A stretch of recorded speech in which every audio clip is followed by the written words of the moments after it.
যেই ঘটনাটি আপনাদের সাথে শেয়ার করব, এই ঘটনাটি ওনাকে যিনি দিয়েছেন তার নাম মোহাম্মদ ইসলাম। ওনার জন্মস্থান আমাদের পার্শ্ববর্তী দেশ মিয়ানমারে। অনেক আগেই রোহিঙ্গা হয়ে বাংলাদেশে প্রবেশ করেছিলেন। এরপর দীর্ঘ সময় উনি ওনার পরিবার নিয়ে চট্টগ্রামে অবস্থান করেছেন।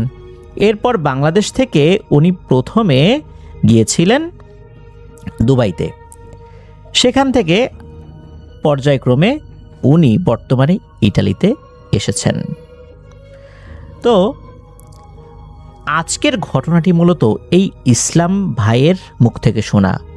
উনি কিভাবে ভয়ঙ্কর এক যাত্রা উনি পার করে এসেছিলেন। কথা ছিল যে উনি সহ মোট 12 জন ওনারা দুবাই হয়ে ইটালিতে পৌঁছাবেন। এই পথটা কিন্তু মোটেও সুখকর নয়। ওনার সাথে যে ঘটনাটি ঘটে এটা 2010 সালে। 12 জন একসাথে ওনারা গেম দেবেন। সাধারণত এটাকে গেম বলা হয়, গেম দেয়া বলা হয়। দালালের সাথে কথা ছিল 5000 দিরহামে দুবাই থেকে ইটালিতে তারা পৌঁছে দেবেন।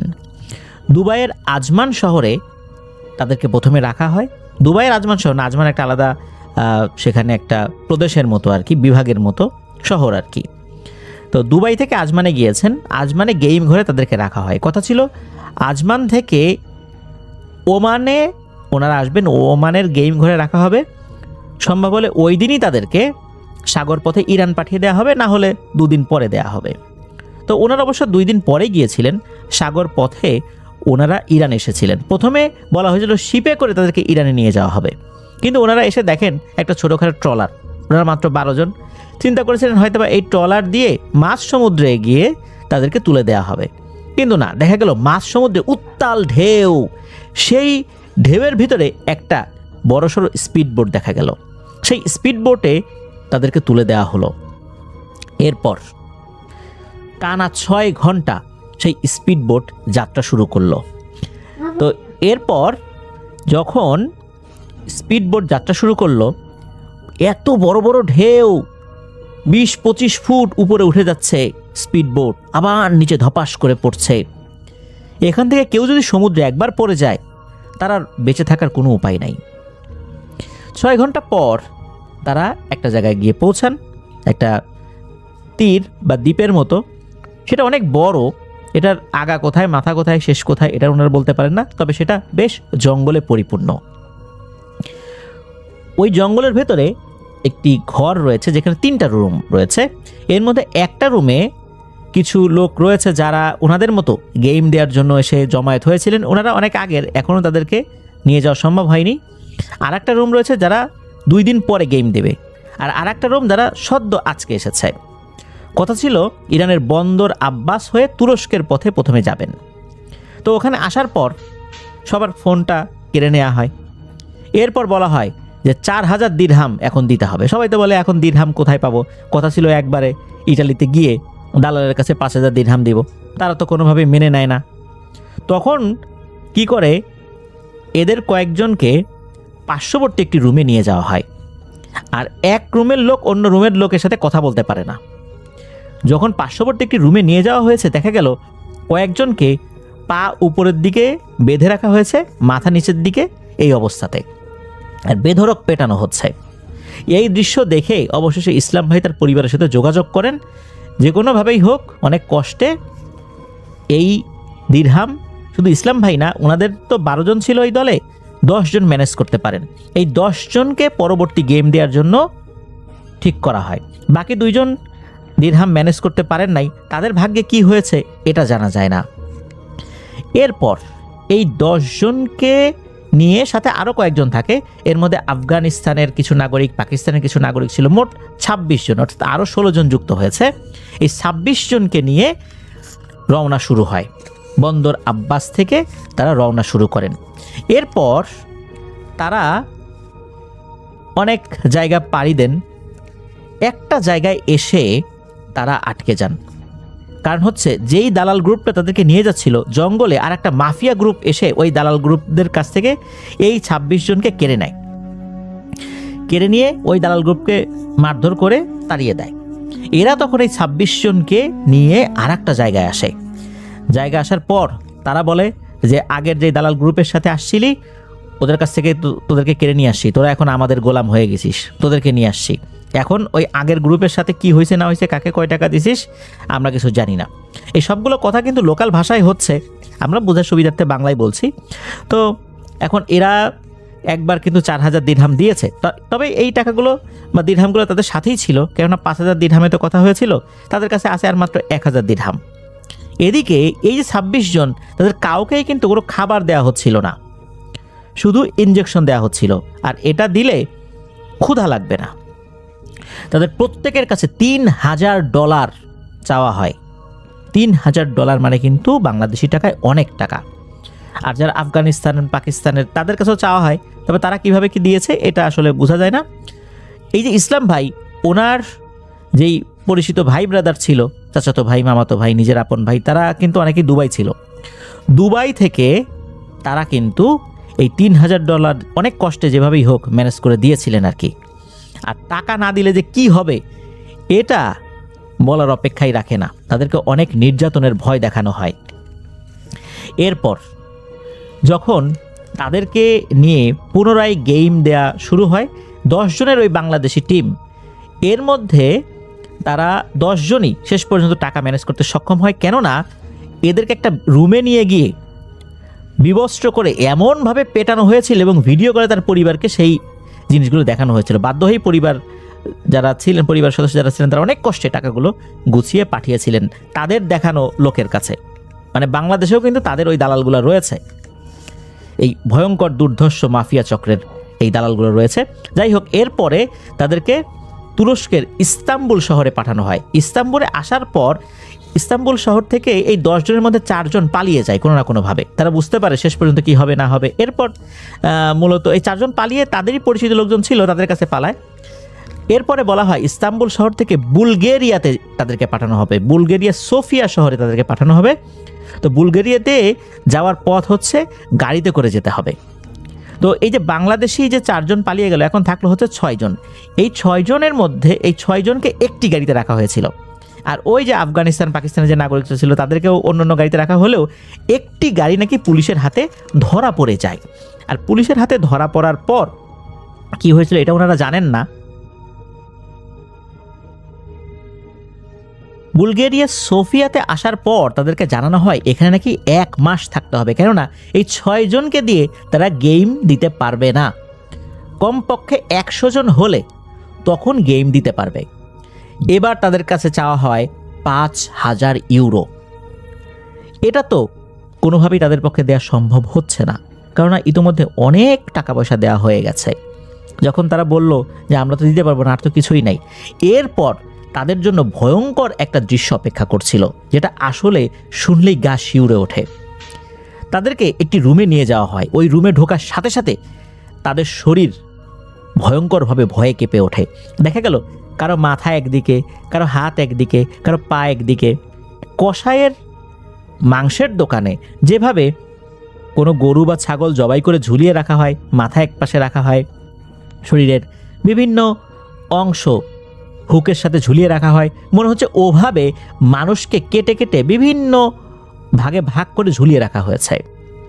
এদের চোখ, কিডনি, শরীরের গুরুত্বপূর্ণ অংশগুলো কেটে তারা পাচার করে দেয়, বিক্রি করে দেয় যারা টাকা দিতে না পারে। তখন এদেরকে দেখিয়ে বলা হয় যে এরাও তোদের মতোই ছিল, ওরা টাকা দিতে পারে নাই, তখন এদেরকে এভাবে আমরা কেটে টুকরো টুকরো করে ওদের শরীরের অঙ্গ প্রত্যঙ্গ যেগুলো বিক্রি করা যায় সেগুলো করে দিয়েছি। আর এই যে এগুলো আছে, এগুলো কুকুর দিয়ে খাওয়াবো অথবা মাটিতে পুঁতে দেব। এদের পরিবার কখনোই জানতে পারবে না এদের সাথে আসলে কি হয়েছে। এই দৃশ্য দেখে ওনারা এতটাই ভয় পেয়ে যান, শেষ পর্যন্ত পরিবারের সাথে ওনারা যোগাযোগ করেন। এই ইসলাম ভাইয়ের যতটুকু যা সহায় সম্পত্তি ছিল আর কি, শেষ পর্যন্ত সেটাও বিক্রি করে এই দালালদের যেই এজেন্ট বাংলাদেশে তাদের কাছে টাকা হস্তান্তর করে। এরকম করে প্রায় 6 জনই এই কাজটি করতে সক্ষম হয়েছিলেন আল্লাহর অশেষ রহমতে। বলা হয়েছিল এরপরে তাদেরকে ক্রোয়েশিয়াতে নিয়ে যাওয়া হবে। তো ক্রোয়েশিয়াতে নিয়ে যাওয়ার পর টানা কয়েকদিন জঙ্গল দিয়ে হাঁটতে হবে, আর ওই জঙ্গলে ভাল্লুকের ভয় খুব মারাত্মক। অনেকেই কিন্তু ভাল্লুকের পেটে চলে গেছে। আর এখানে যিনি রাহবার থাকেন, অর্থাৎ যিনি দেখিয়ে নিয়ে যান পথ, তাকে ডঙ্কার বলা হয় বা এই টাইপের একটা শব্দ দিয়ে তাদেরকে অভিহিত করা হয়। তো ওনারা টানা কয়েকদিন হেঁটেছিলেন, মাঝে মাঝে জঙ্গলের মধ্যে বিশ্রাম নিয়েছিলেন। তো সেখানে আরও অল্প কয়েকজন লোক ছিল। তো এরপর মূলত তারা ক্রোয়েশিয়াতে আসেন। ক্রোয়েশিয়াতে আসার পর ওনারা বেশ কয়েকদিন সেখানে ছিলেন, এভাবেই ছিলেন আর কি, একটা ঘরের মধ্যে শেষ দিকে এসে রাখা হয়েছিল আর কি। তারপর ফাইনালি ইটালিতে তারা যাত্রা শুরু করেন। এভাবেই তারা ইটালিতে এসে পৌঁছেছিলেন। এই যে ইসলাম ভাই আর মাহিন খান ভাই দুজনই কিন্তু বর্তমানে একই সাথে রয়েছেন। প্রিয় লিসেনার্স, অনেক সংক্ষেপে বিশাল একটা যাত্রা বলে ফেললাম, তাই না? আসলে কি যাত্রাটা এতটা সংক্ষিপ্ত, এতটা সহজ? নিশ্চয়ই নয়, ভয়ঙ্কর যাত্রা। কিন্তু এ যাত্রায় অনেকেই সামিল হচ্ছেন। আমরা অবাক হয়ে যাচ্ছি, বর্তমানে ফেসবুকে এই গেম যেটা চলছে অবৈধ পথে ইউরোপের বিভিন্ন দেশে যাওয়া, এটা নিয়েও ফেসবুকে বর্তমানে বেশ প্রচারণা চলছে। আমরা খুবই অবাক হয়ে যাচ্ছি এই দৃশ্যটা দেখে, কিভাবে আমাদের বাংলাদেশি ভাই সহ বিশ্বের আরও বিভিন্ন দেশের যেই ভাইরা রয়েছেন তাদেরকে উন্নত জীবন, ভালো চাকরি, এগুলো লোভ দেখিয়ে নিয়ে যাওয়া হচ্ছে। আর যাদের ভাগ্য খারাপ তাদের প্রতিমধ্যেই কী যে বিপদ হয়ে যায়। যেমনটা আমরা এর আগেও 9 মাস আগেও যখন মাহিন খান ভাইয়ের একটি ঘটনা প্রচার করেছিলাম, উনি নিজে যেটা দেখেছিলেন, সেখানে আমরা শুনেছিলাম যে লাশ কয়েক টুকরো করে ক্ষুধার্ত কুকুরের সামনে দিয়ে দেওয়া হয়। আর এই কুকুরগুলো মানুষের মাংসই বেশি খায়, কারণ যারা টাকা দিতে পারে না, যারা একটু কথাবার্তা বেশি বলে, যারা প্রতিবাদ করে, প্রতিবাদ করতে গেলে তো কথা বেশি বলতেই হবে, কিন্তু প্রতিবাদ করলে তাদের আর বাঁচার কোনো উপায় থাকে না। আবার এই ঘটনাতেও দেখলাম যে যারা টাকা দিতে পারেনি তাদের শরীরকে কত ভাগে ভাগ করা হয়েছে। এদের পরিবার জানতেও পারবে না কখনো যে তাদের মুখে হাসি ফোটানোর জন্য তাদের পরিবারের এক সদস্য এভাবেই নৃশংসভাবে খুন হয়েছেন। আবার তাদের থেকে যদি বেরো হওয়া যায়, তখন দেখা যাচ্ছে যে জঙ্গলের ভয়ঙ্কর হিংস্র জানোয়ারের পেটেও কিন্তু অনেকের চলে যেতে হয়েছে। এভাবেই কিন্তু একটি স্বপ্নের মর্মান্তিক মৃত্যু ঘটে। এই মৃত্যু শুধু একটি স্বপ্নের নয়, একটি জীবনের, আর ওই একটি জীবনের সাথে আরও অনেকের জীবনের সংশ্লিষ্টতা রয়েছে। এভাবেই কিন্তু শেষ হয়ে যাচ্ছে অনেক কিছু। প্রিয় লিসেনার্স, আপনাদের কাছে বিনীতভাবে অনুরোধ করি, আমাদের বাংলাদেশি ভাইরা যারা রয়েছেন তারা কেউ এই ভয়ঙ্কর গেম দিতে যাবেন না।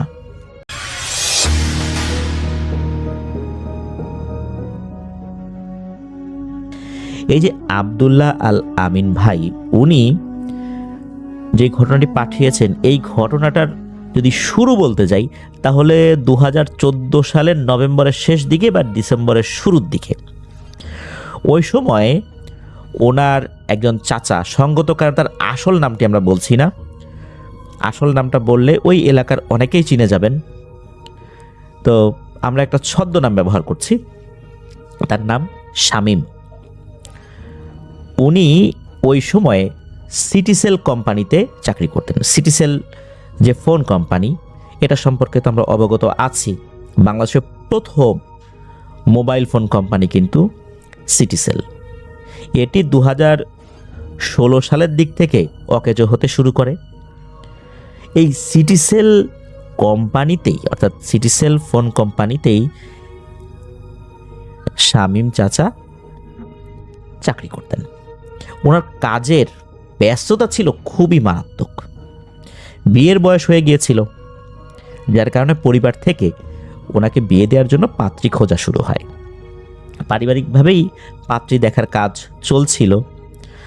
আর এই যে শামীম চাচা, উনি কিন্তু এই আব্দুল্লাহ আল আমিন যে ভাই, ওনাদের বাসায় একসাথে থাকতেন। অর্থাৎ এই আব্দুল্লাহ ভাইয়ের পরিবার ঢাকার যেইখানে থাকতেন, সেখানেই এই শামীম চাচাও থাকতেন। শামীম চাচা আর আব্দুল্লাহ ভাই এই দুইজন একই রুমে বেড শেয়ার করতেন। আব্দুল্লাহ ভাই ছোট ছিলেন, যার কারণে চাচার সাথে বেড শেয়ার করতেন।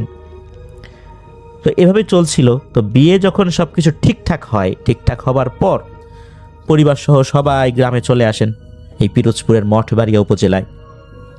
তো চলে আসার পর ধুমধাম করে বিয়ে হয়। যার সাথে বিয়ে হয় তার নামটা আমরা ছদ্মনাম ব্যবহার করব না, সেই চাচির নাম ছিল শারমিন। এই শারমিন চাচির সাথে চাচার ধুমধাম করে বিয়ে হয়ে যায়। সপ্তাহখানেক চাচা গ্রামে থাকেন। শারমিন চাচির সাথে চাচার সম্পর্কটা খুবই ভালো ছিল। দেখা গেল যে পারিবারিকভাবে বিয়ে হয়ে গেল, কয়েকদিনের মধ্যে দুজনের মধ্যে আন্তরিকতা, পারস্পরিক শ্রদ্ধাবোধ, বোঝাপড়ার যে ব্যাপারটা, এটা অনেক খুব ভালো লেভেলে চলে যায়। এদিকে তার ছুটি তো শেষ হয়ে আসছে। সপ্তাহখানেক পর শামীম চাচা শারমিন চাচিকে রেখে উনি আবার ঢাকাতে চলে আসেন।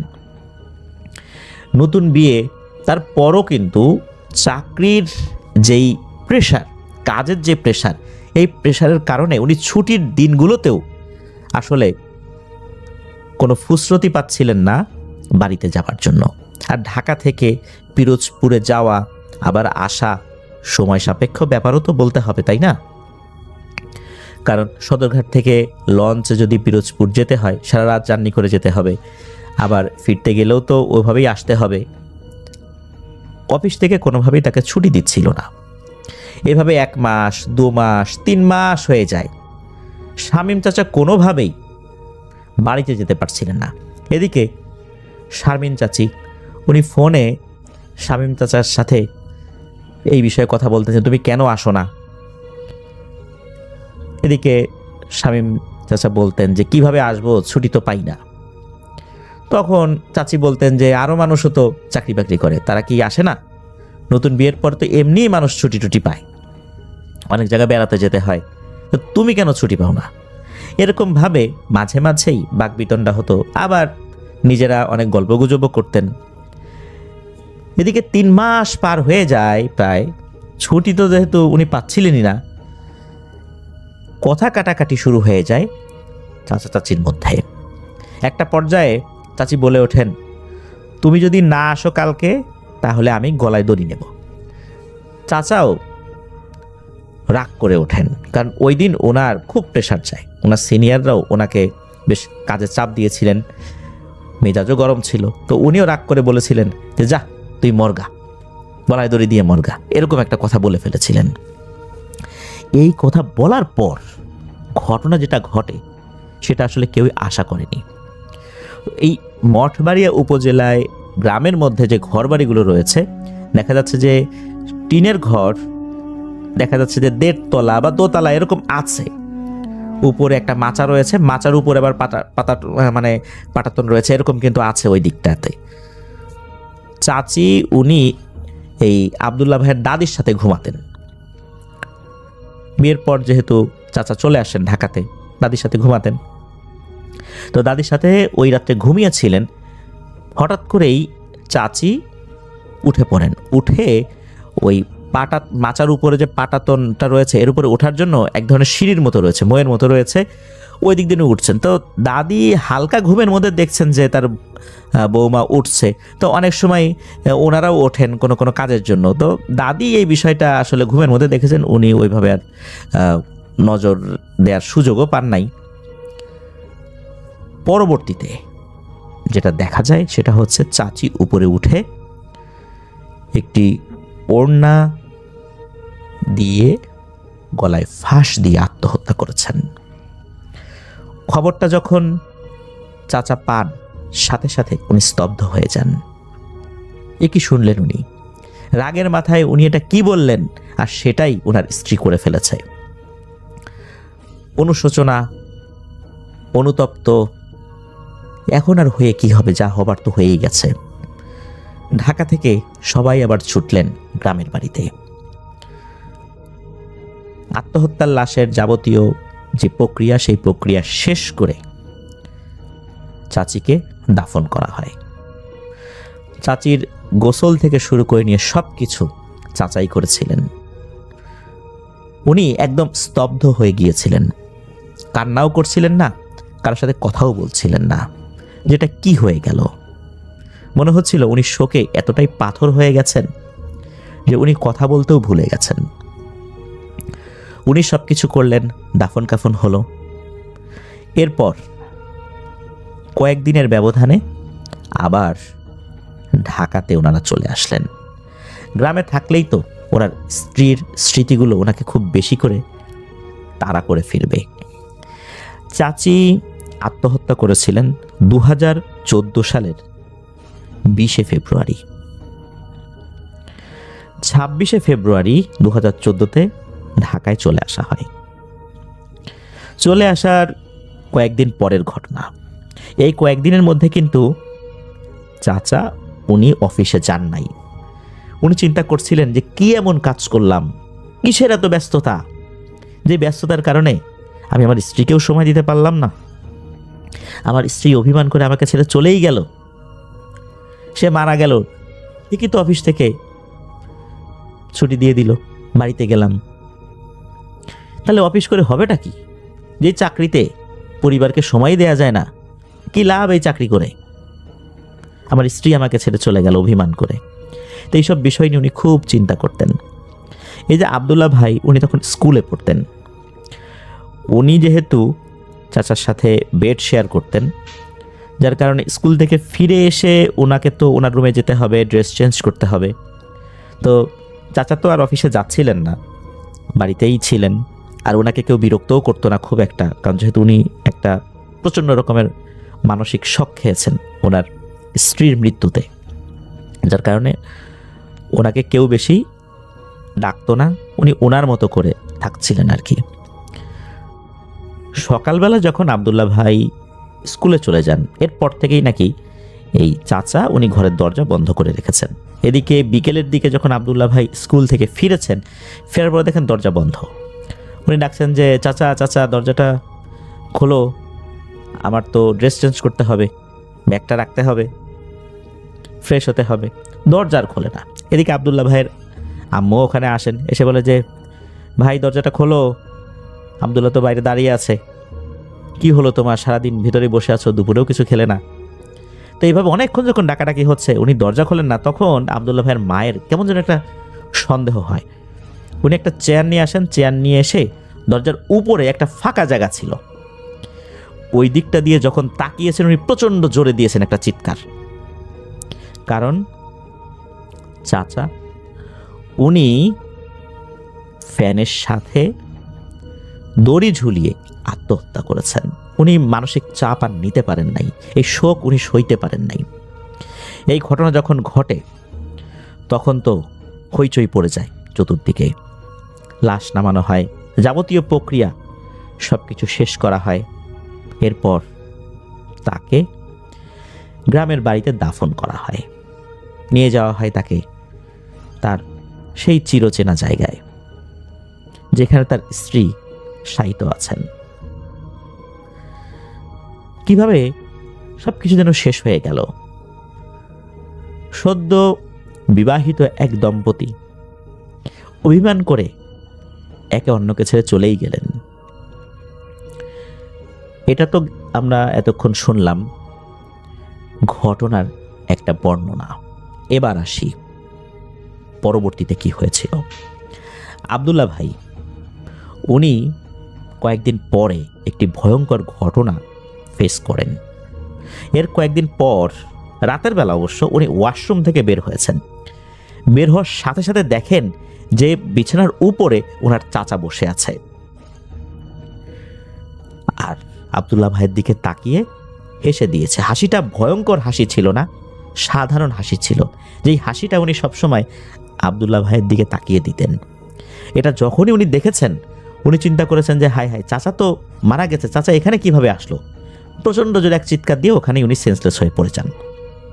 ওনার চিৎকার শুনে অন্য ঘর থেকে লোকজন চলে আসে, তার মা চলে আসে, বাবা চলে আসে, তার বোন চলে আসে।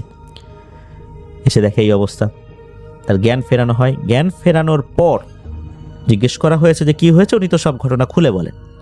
সবাই চিন্তা করেছে যে এইটা একটা মানসিক সমস্যা হয়েছে, হ্যালুসিনেশন হয়েছে। হতেই পারে, একই রুমে বেড শেয়ার করতেন আবদুল্লাহ ভাই আর চাচা, এত ক্লোজ ছিলেন দুজন, একজনের মৃত্যুতে আরেকজনের হ্যালুসিনেশন হওয়াটা তো অস্বাভাবিক কিছু না। একজন মানসিক রোগের ডাক্তারও দেখানো হয়, ওষুধ দেওয়া হয়, তো এটা তো করা হলো। এর কয়েকদিন পর ঘটে আর একটা ঘটনা, সেটা হচ্ছে ওই বিল্ডিংয়ের ছাদে যে পানির ট্যাঙ্ক রয়েছে সেটায় পানি কতটুকু আছে কি না আছে মাঝে মাঝে এটা একটু চেক করতে হতো। অনেক সময় পানির ট্যাঙ্কে দেখা গেল যে পানি তোলা হয়েছে, কিন্তু অল্প সময়ের মধ্যে দেখা যাচ্ছে যে পানি নাই, কোনো সমস্যা হলো কি না উপরে। তো এরকম একটা সমস্যা হয়, তখন ওই বিল্ডিংয়ের যিনি কেয়ারটেকার উনি ছাদে উঠেছেন। ছাদে ওঠার পর উনি প্রচণ্ড জোরে একটা চিৎকার দিয়েছেন। এই চিৎকার তো অনেকেই শুনেছেন, তারা তো উপরে ওঠা শুরু করেছেন। উপরে উঠে দেখা গেল যে ওই কেয়ারটেকার অজ্ঞান হয়ে পড়ে আছে, তার জ্ঞান ফেরানো হলো। তো উনি বললেন উনি যখন ছাদে উঠেছেন ওই উপরের দিকে যাবেন, কারণ বিল্ডিংয়ের ছাদে যে পানির ট্যাঙ্কটা থাকে এটার যেই অংশটা এটাও কিন্তু ছাদ থেকে আরেকটু উঁচু করে করা হয়, সেখানে ওঠার জন্য আবার একটা লোহার সিঁড়ি বা এরকম কোনো কিছু করা হয়। ওই দিক দিয়ে যখন উনি উপরটায় উঠেছেন ওখানে দেখেন একজন লোক বসা, আর এই লোকটা আর কেউ না, এটা আবদুল্লাহ ভাইয়ের চাচা। এটা দেখার সাথে সাথে তো উনি ওইখানে চিৎকার দিয়ে অজ্ঞান হয়ে পড়ে গেছেন। লোকজন তাকে ধরাধরি করে নিয়ে আসে। তখন এই আবদুল্লাহ ভাইয়ের পরিবার বিশ্বাস করতে শুরু করেন যে হ্যালুসিনেশন হলে তাহলে তো এই আবদুল্লাহ ভাইয়ের হয়েছে, যেহেতু ওনারা একই সাথে ঘুমাতেন, তাহলে এই কেয়ারটেকারের হ্যালুসিনেশন কিভাবে হলো? সে তো আর এই চাচার কথা চিন্তা ভাবনা করে নাই। এরপর পাশের একটি মসজিদের নাম হলো বাইতুস সুজুদ, সেই মসজিদের একজন বয়স্ক ইমামকে ডেকে নিয়ে আসা হয়। উনি খুব রিনাউন্ড একজন ইমাম ছিলেন, ওনার নামটা অবশ্য আবদুল্লাহ ভাই বলতে পারেন নাই, ভুলে গিয়েছেন। তাকে নিয়ে আসা হয়। উনি যখন এসেছেন, আসার পর উনি সব কিছু শুনলেন, বুঝলেন। এরপর উনি বললেন যে এটা নিয়ে আল্লাহর রহমতে চিন্তার কিছু নাই, এটা ঠিক হয়ে যাবে। মাঝে মাঝে কিছু একটা সমস্যা হতে পারে, তবে এটাতে কোনো ক্ষতির সম্ভাবনা আমি দেখছি না।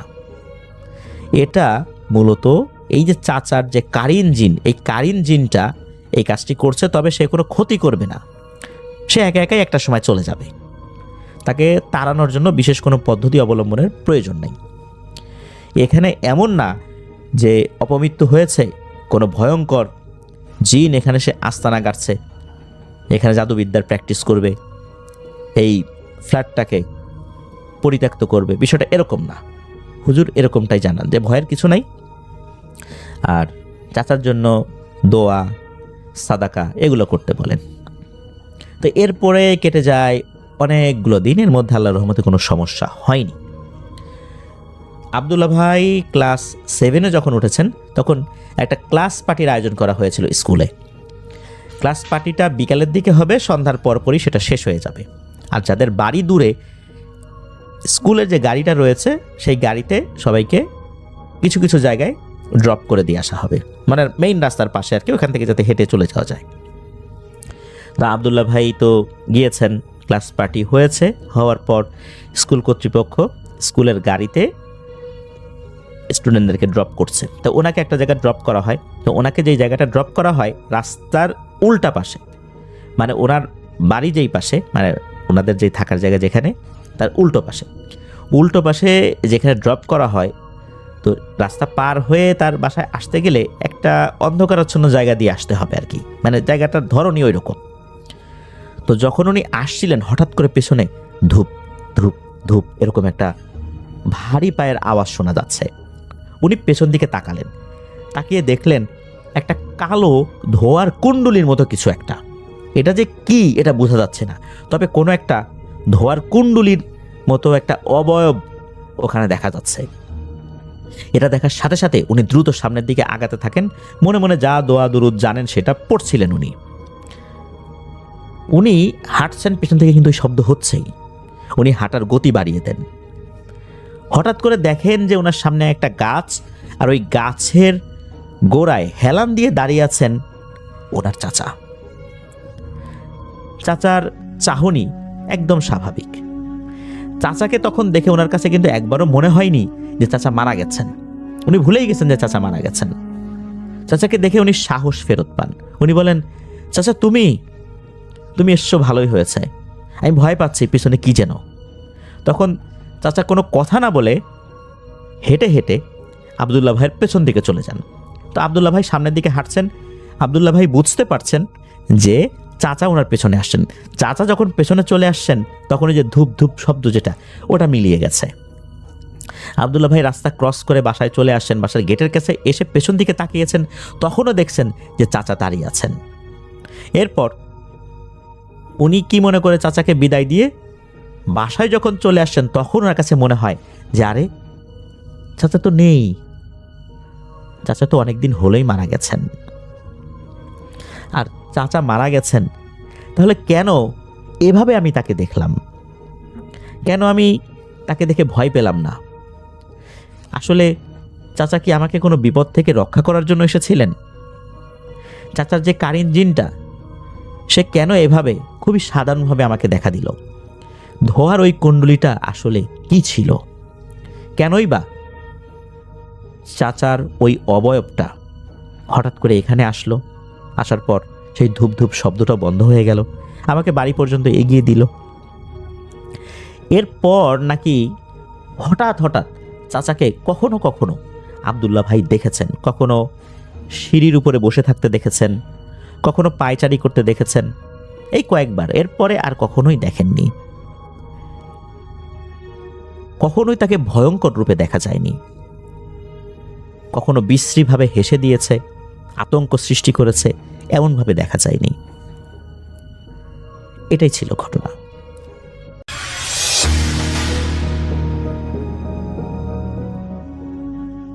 আমি মোহাম্মদ সিয়াম একটি ঘটনা শেয়ার করব যা ভারত হতে আগত। যিনি পাঠিয়েছেন তার নাম সঙ্গত কারণে প্রকাশ করা যাচ্ছে না, ছদ্মনাম হিসেবে তার নাম মনোজ দেওয়া হলো। ছোটবেলা থেকেই আমি দাদার কাছ থেকে অনেক ঘটনাই শুনেছি। বলে রাখছি, আমার দাদা একজন তন্ত্র সাধক ছিলেন। তন্ত্র সাধকদের আমরা তান্ত্রিক বলি জানি। তন্ত্র সাধনায় বিশেষ কিছু পদক্ষেপের মাধ্যমে উপরের স্তরে উঠতে হয়। তো তন্ত্র সাধকদের বেশ কিছু ধাপ সম্পন্ন করতে করতে উপরের স্তরে যেতে হয়। একদিনেই তা হয় না, বরং বছরের পর বছর সাধনা করতে করতে উপরের স্তরে উঠতে হয়। আমার দাদাজানের ভাষায় তা তন্ত্রমন্ত্রের ধার লাগানো। যে যত বেশি তন্ত্রমন্ত্রের ধার দিতে পারবে সে তত বেশি উপরে উঠতে পারবে।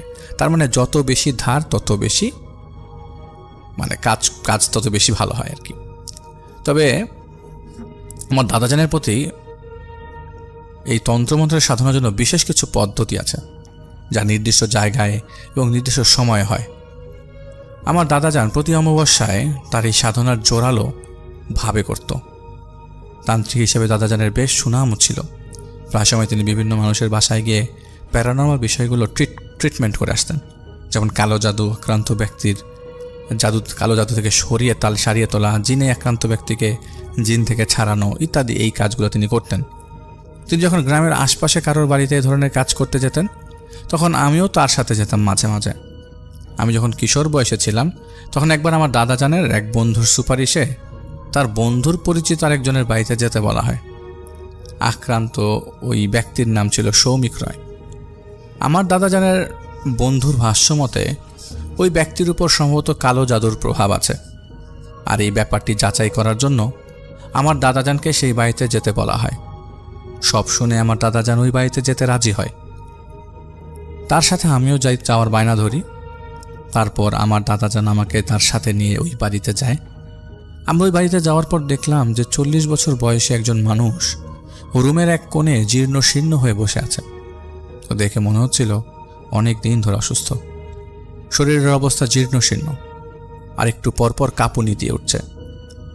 তো খানিকক্ষণ কাঁপুনি দেওয়ার পর আবারও কিছুক্ষণ চুপচাপ বসে থাকতো, তারপর আবারও কাঁপুনি শুরু হতো। আমরা যাওয়ার পর সেখানে বাড়ির মানুষ জড়ো হয়ে গেল। আমার দাদাজান আমাকে রুমের বাইরে যেতে বলল। তারপর দাদাজান ওই ব্যক্তির কাছে যেয়ে বসে। আগেই বললাম যে তার নাম ছিল সৌমিক।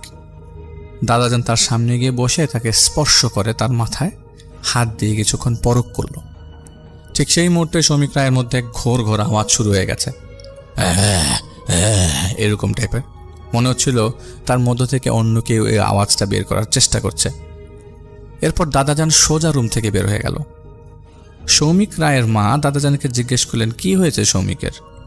দাদা জবাবে বলল, আমি 2 দিন পর আবার আসব, এখন যেতে হবে।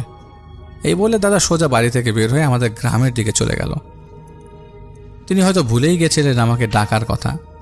তা আমি দাদাজানকে দেখলাম এবং হনহন করে তিনি চলে যাচ্ছেন। তো আমি দৌড় দিয়ে দাদাজানের হাত যেয়ে ধরলাম, কিন্তু দাদাজানের হাত প্রচণ্ড গরম মনে হচ্ছিল। এতটাই গরম যে আমি আসলে ধরে রাখতে পারলাম না। আমি দাদাজানের হাত ছেড়ে দিলাম। হাঁটতে হাঁটতে আমরা যখন আমাদের গ্রামের সীমানায় এসে পৌঁছেছি, তখন দাদাজান আমাকে বাড়িতে যেতে বলল। তিনি চলে গেলেন নদীর ধারে ছোট জঙ্গলে ঘেরা এক ছোট্ট একটা পাহাড়ে। সেখানে দাদাজান তন্ত্র সাধনা করতেন। আমি জায়গাটা চিনি, আর দাদাজানকেও জানি। উনি যখন চিন্তায় থাকেন তখন সেই জায়গায় চলে যান। এই ব্যাপারে দাদাজানকে জিজ্ঞাসা করলে দাদাজান বলতো, তিনি যখন জিন প্রেত আক্রান্ত কোনো ব্যক্তির কাছে যান, তখন সেই জিন প্রেতের কিছুটা প্রভাব তার উপরে এসে পড়ে, যার কারণে তিনি বাড়িতে যাবার আগেই তিনি সেখানে সিদ্ধি লাভ করে আসেন। এতে করে প্রভাব কেটে যেত। তাই তিনি সাধনা করার সময় দাদু বুঝতে পারত যে ওই ব্যক্তিকে কেউ মারণ জাদু করেছেন, মানে নির্দিষ্ট সময়ের মধ্যে যে কোনো সময় একজন মানুষকে হত্যা করার জন্য এক ধরনের মেকানিজম করা হয়, যাতে সে ব্যক্তি বছরে 1 দিন, 3 দিন ও 3 মাসে মারা যায়, যাকে মরণ জাদু বলে। সেই পুরো সময়ে দুষ্ট জিনের মাধ্যমে মানবদেহকে অনেক কষ্ট দেয়। ধীরে ধীরে সে ব্যক্তি শরীর ফাঁপা হয়ে নষ্ট হয়ে যায়, অবশেষে একটি নির্দিষ্ট সময় সে মারা যায়। তার মানে আমি যে আজকে শুরুতে রেফারেন্স দিয়েছিলাম, আপনারা ইবলিশ শয়তান কিন্তু বলেছে তো ফাঁপা, একে ইজিলি আপনি বশ করতে পারবেন। যাই হোক, দাদাজান যখন ওই ডাইনির রেশ অনুভব করছিল, তখন তিনি বুঝেছিল সেই ডাইনি দাদাজানের চেয়ে অনেক বেশি শক্তিশালী, যা দাদাজানের তার ক্ষমতা দিয়ে পারছিল না। এই প্রথম দাদাজানের সাথে এমন ঘটনা ঘটল। ডাইনিটা দাদাজানকে থামানোর জন্য একটা ফন্দি তৈরি করেছিল, আর সেই ডাইনিটা শুধু অঙ্গভঙ্গি করছিল। তাকে দেখেই বোঝা গেল যে সে একটা চুক্তি করতে চায়, আর সে তার একটা হাত ওই লোকটার দিকে এবং অন্য হাত দরজার দিকে রাখে। দাদাজান দরজার পেছন থেকে ফিরে দেখে যে আমি দরজার বাইরে দাঁড়িয়ে আছি এবং সে আমার দিকে তাকিয়ে আছে। আর ততক্ষণে ওই ডাইনিটি তাদের দাদাজানের প্রতিরক্ষা বন্ধক ভেঙে ফেলেছিল, মানে যে ব্যারিয়ারটা দিয়েছিল, যে প্রতিরক্ষা একটা ব্যারিয়ার দিয়েছিল, সেটা ভেঙে ফেলেছিল। বোঝাই যাচ্ছিল এবার তরবারি ধারালো করার মতো অবস্থা। আপনি যদি এটি ব্যবহার না করেন তবে সময়ের সাথে সাথে এটিতে মরিচা পড়ে যাবে। তবে এর একটি দিক হলো তন্ত্র চর্চা করা সহজ নয়, তবে এর একটি দিক হচ্ছে তন্ত্র সাধনা করা যতটা সহজ মনে হয় ততটা সহজ না। এই সাধনারও তরবারির ধারে পতিত ছোট্ট একটি বাসনার মতো।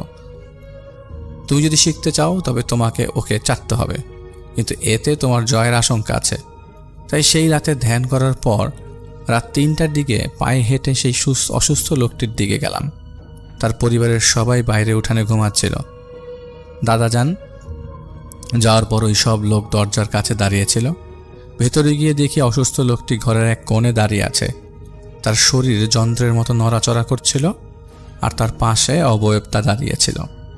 সেই অবয়বটা ছিল একজন মহিলা আকারের, কুচকুচে কালো মুখ, আমার দিকে তাকিয়ে আছে, অদ্ভুতভাবে হাসছিল। লোকটির মাথায় তার একটি হাত ছিল। সেই ডাইনি বারবার মুখ খুলছিল। যখনই সে মুখ খুলত তখনই তার ভেতরে অন্ধকার দেখা যেত, আর তারপর তা বন্ধ করে হাসতে লাগলো। অতঃপর আওয়াজ আসছিল জোরে জোরে হাসির। দাদাজান তাকে জিজ্ঞেস করলো, আমার শক্তি সম্পর্কে আপনার কোনো ধারণা নেই? কিন্তু দাদাজানের এই কথা শুনে এবারও তিনি এইরকম হাসছিলেনই। আর ততক্ষণে আবারও আমার প্রতিরক্ষা বন্ধক ভেঙে গেল। অথচ দাদাজান সেটা বুঝতে পারে নাই। দাদাজানের হাত পা আবারও গরম হতে লাগলো। পাশাপাশি আমারও শ্বাসকষ্ট হচ্ছিল, আর মনে হচ্ছিল দাদাজানের উপরে একজন ভারী কোনো কিছু রেখে দিয়েছে। দাদাজান ভার সহ্য করতে পারছে না। কিছুক্ষণ এমন লাগছিল দাদাজানের বেশ কষ্ট হচ্ছিল, তিনি নড়তে পারছিলেন না। হঠাৎ দাদাজানের শ্বাস আবার শুরু হলো। সব ঠিকঠাক লাগছিল তখন, কিন্তু ততক্ষণে ওই ডাইনির শক্তির আন্দাজ করতে পেরেছিলেন তিনি। ডাইনিটা এতটাই শক্তিশালী ছিল যে আমার শরীরের রক্ষাকারী বন্ধক ছুটে ফেলে আমাকেই আক্রমণ করে আমাকেই ক্লান্ত করে দিয়েছে। তখন দাদাজানের মনে হচ্ছিল এই ডাইনি সম্পর্কে আরও ভালোভাবে না জেনে তাকে প্রতিরোধ করা উচিত হবে না। এদিকে সৌমিক রয় আবার ঘর ঘর শব্দ শুরু করছিল। তখন দাদা তাকে ছেড়ে তার পরিবারের সবাইকে নিয়ে রুমের বাইরে চলে আসলো। তাদের বলল, আপনারা তাকে একলা রাখবেন না, তো সবসময় পাশে থাকবেন, আড়াল করবেন না। যদি আপনারা তাকে একা ছেড়ে রাখেন তাহলে ওইটা কিন্তু আবার পেয়ে বসবে আর ওর ক্ষতি তাড়াতাড়ি করতে চাইবে। আমার কথা সবাই মনোযোগ দিয়ে শুনেন। পরিবারের একজন সদস্য হঠাৎ করে বলল, আসলে কি এটা অশরীরী কিছু না অন্য কিছু, নাকি ওর মানসিক সমস্যা? আমাদের ডাক্তার দেখাই, আমরা ডাক্তার দেখানো কি উচিত নাকি? দাদাজান বললেন, দেখেন, আমরা পরখ করে যা জানতে পারি তা কোনো ডাক্তার পরখ করতে পারবে না, আর ডাক্তার যা পরখ করতে জানবে তা আমরা পারবো না। আমি আপনাকে নিশ্চিত করে বলছি, এটা কোনো মানসিক সমস্যা না, এটা ডাইনির প্রভাব। ওর উপর মরণ জাদু করা হয়েছে, আস্তে আস্তে মৃত্যুর দিকে ঠেলে দেওয়া হচ্ছে। তো দাদাজান যাই করতো না কেন, এসব কাজ করে কখনো সরাসরি বাসায় আসতো না। এসব কাজ করে দাদাজান তার সাধনা করার জায়গায় চলে যেত। তারপর সেখানে সাধনা করে ওই নর্মালি সিদ্ধ হয়ে বাসায় আসতো, সিদ্ধি হয়ে আসতো বাড়িতে, যেন ওই কোনো কিছুর প্রভাব আমাদের পরিবারের উপর না আসে।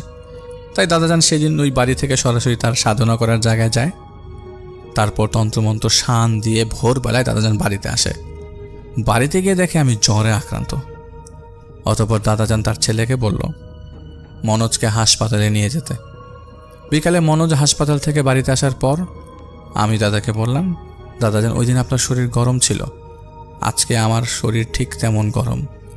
মনোজের কথা শুনে আমি বললাম, এসব কথা বলতে হয় না, চুপ থাকো। তারপর আমি জিজ্ঞেস করলাম, আচ্ছা দাদাজান, এইবার ওই লোকটার কি হয়েছে বললেন না তো?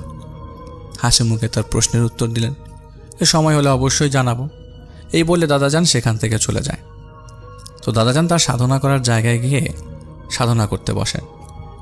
দাদাজান মূলত জানতে চাচ্ছিল তার পরিবারের সদস্যদের উপর ওই ডাকিনীর কোনো প্রভাব আছে কিনা, আর তার শরীরের প্রতিরক্ষা বন্ধক ভেদ করে তারা আর কোনো ক্ষতি করেছে কিনা। তবে একটা জিনিস দাদাকে বেশ চিন্তায় ফেলে দিয়েছিল, যেটা হচ্ছে ওই ডাইনি দাদাজানের প্রতিরক্ষামূলক যে কবচ বা বন্ধকটা ছিল ভেঙে ফেলতে পারে, তাই ডাইনির শক্তি বিভ্রান্ত করতে পারে, ধোকাও দিতে পারে। তো এইসব চিন্তা করতে করতে আমি আবার বাড়িতে গিয়ে শুয়ে পড়লাম।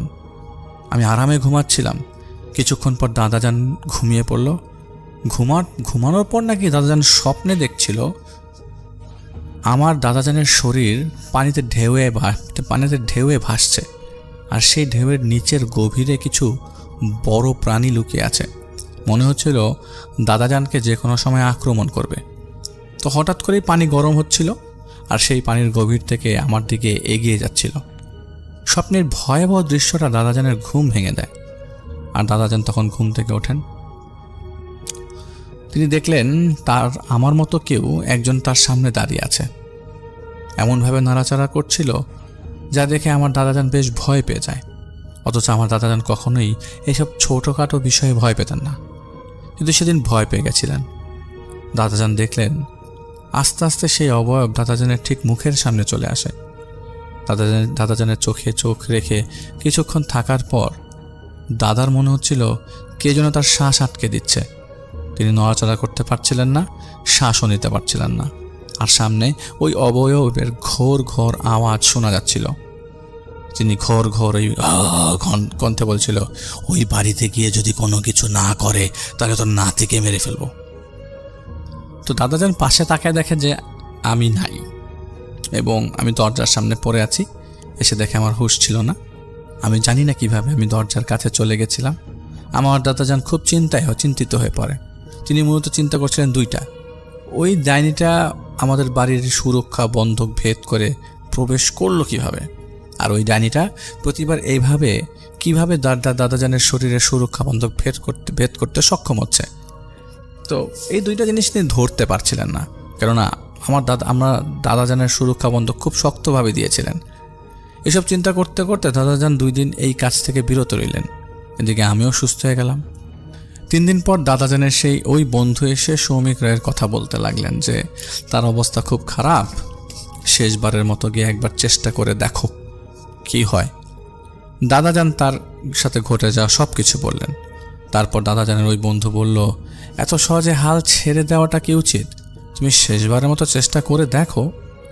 তো সব শুনে দাদা বলেন, আচ্ছা তারপর দাদাজান বাড়ি থেকে তার সাধনার জায়গায় চলে যান। নদীর ধারে পাহাড়, আর সেই পাহাড়ের উঁচুতে দাদাজানের সাধনার জায়গা। দাদাজান পাহাড়ে উঠে চিন্তা করছিলেন কিভাবে কি করবেন। তিনি কোনো দিক পাচ্ছিলেন না। অতঃপর একটা পর্যায়ে দাদাজান তার গুরুজি জিনকে স্মরণ করলেন। দাদাজান তার দর্শন পেতে চাচ্ছিলেন, আর এই গুরুজি দাদাজানকে এসব তন্ত্রমন্ত্র এগিয়ে নিতে সাহায্য করেছে।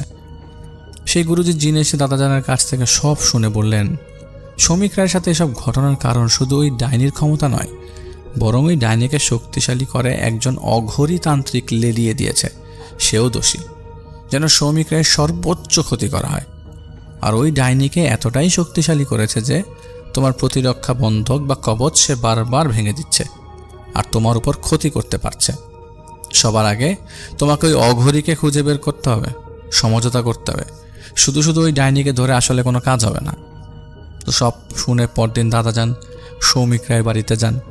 তারপর বাড়ির সব সদস্যদের সাথে খোলাসাভাবে কথা বলে আবারও জিজ্ঞেস করলেন যে ঘটনাটা শুরু কবে থেকে, কারোর সাথে কোনো শত্রুতা হয়েছিল কি, আপনাদের কাউকে কোনো সন্দেহ হয় কি। আমার প্রশ্ন শুনে পরিবারের একজন বললেন যে সৌমিকের সাথে ওর একজন বন্ধু সবসময় সাথে সাথে থাকতো, তবে অনেক দিন ধরেই সেই বন্ধুর কোনো খোঁজ নাই। সব শুনে দাদাজান সৌমিক রায়ের বন্ধুর ঠিকানাটা নিয়ে তার বাড়িতে যায়। তারপর সৌমিক রায়ের সব কথা খুলে বলে। সব শুনে বন্ধুটি নিজেও হতবাক হয়ে যায়। তাকে জিজ্ঞেস করলে সে বলে, বেশ কিছুদিন আগে সৌমিক রায় একটা কাজের জন্য একজন অঘোরী তান্ত্রিকের কাছে যাওয়া আসা করত, আর ওই অঘোরীকে বেশ কিছু টাকাও দিয়েছিল। কিন্তু যে কাজে যাচ্ছিল সেই কাজটা আসলে হচ্ছিল না। তো সৌমিক রায় সব সময় তান্ত্রিককে জিজ্ঞেস করতো কখন, কবে, কবে হবে, কখন হবে। এভাবে কিছুদিন যাওয়ার পর সৌমিক রায় রেগে তান্ত্রিককে ভণ্ড বলে গালাগাল করে হুমকি দেয়। তখন তান্ত্রিক তাকে বলে যে তোকে ধৈর্য ধরতে বলেছিলাম, অথচ তুই আমার সাথে এমন ব্যবহার করলি। ওই তো সেখান থেকে শুরু, হয়তো সেটাই হুমকির একটা হুমকি স্বরূপ একটা কিছু চলে আসে তার দিকে, বলে দেয় যে গোনা শুরু করে দেয় আজকে থেকে তোর দিন। কিন্তু শ্রমিকরা এসবের পরোয়া করে না, বাড়িতে চলে আসে। তো ভণ্ডর তো কোনো কাজই হয় না, ও এখন কী বলছে না বলছে এগুলির কোনো ভ্যালিউ তার কাছে ছিল না। বাড়িতে চলে আসে। এরপর কিছুদিন পর শ্রমিক রায়ের এই অবস্থা। তো সব সময় দাদাজান বলল, তাহলে তুমি ওর পরিবারকে কেন জানাওনি, এভাবে পালিয়ে বেড়াচ্ছ কেন?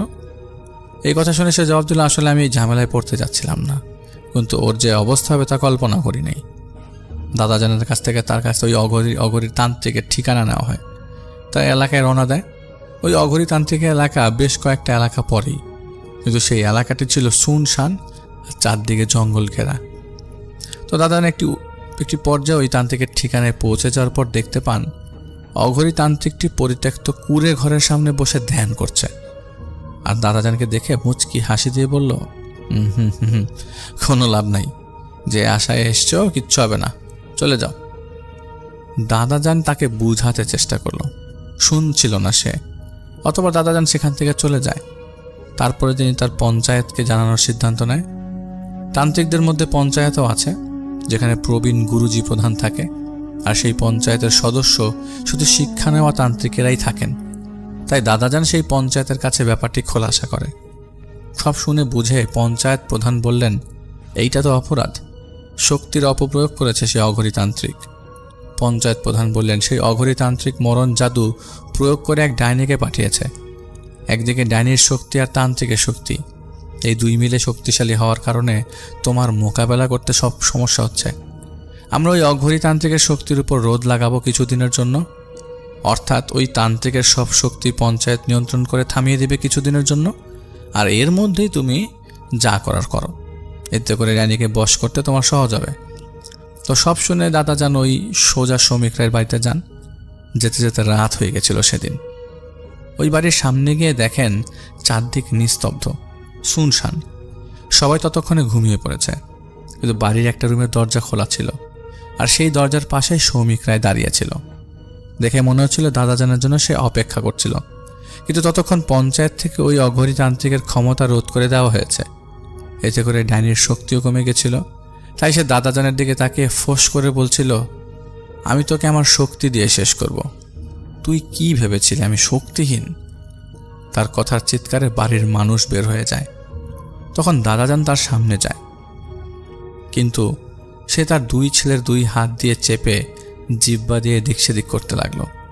আসলে শ্রমিকরাই এসব করছিল, কিন্তু ভেতর থেকে নিয়ন্ত্রণ করছিল ওই ডাইনিটা।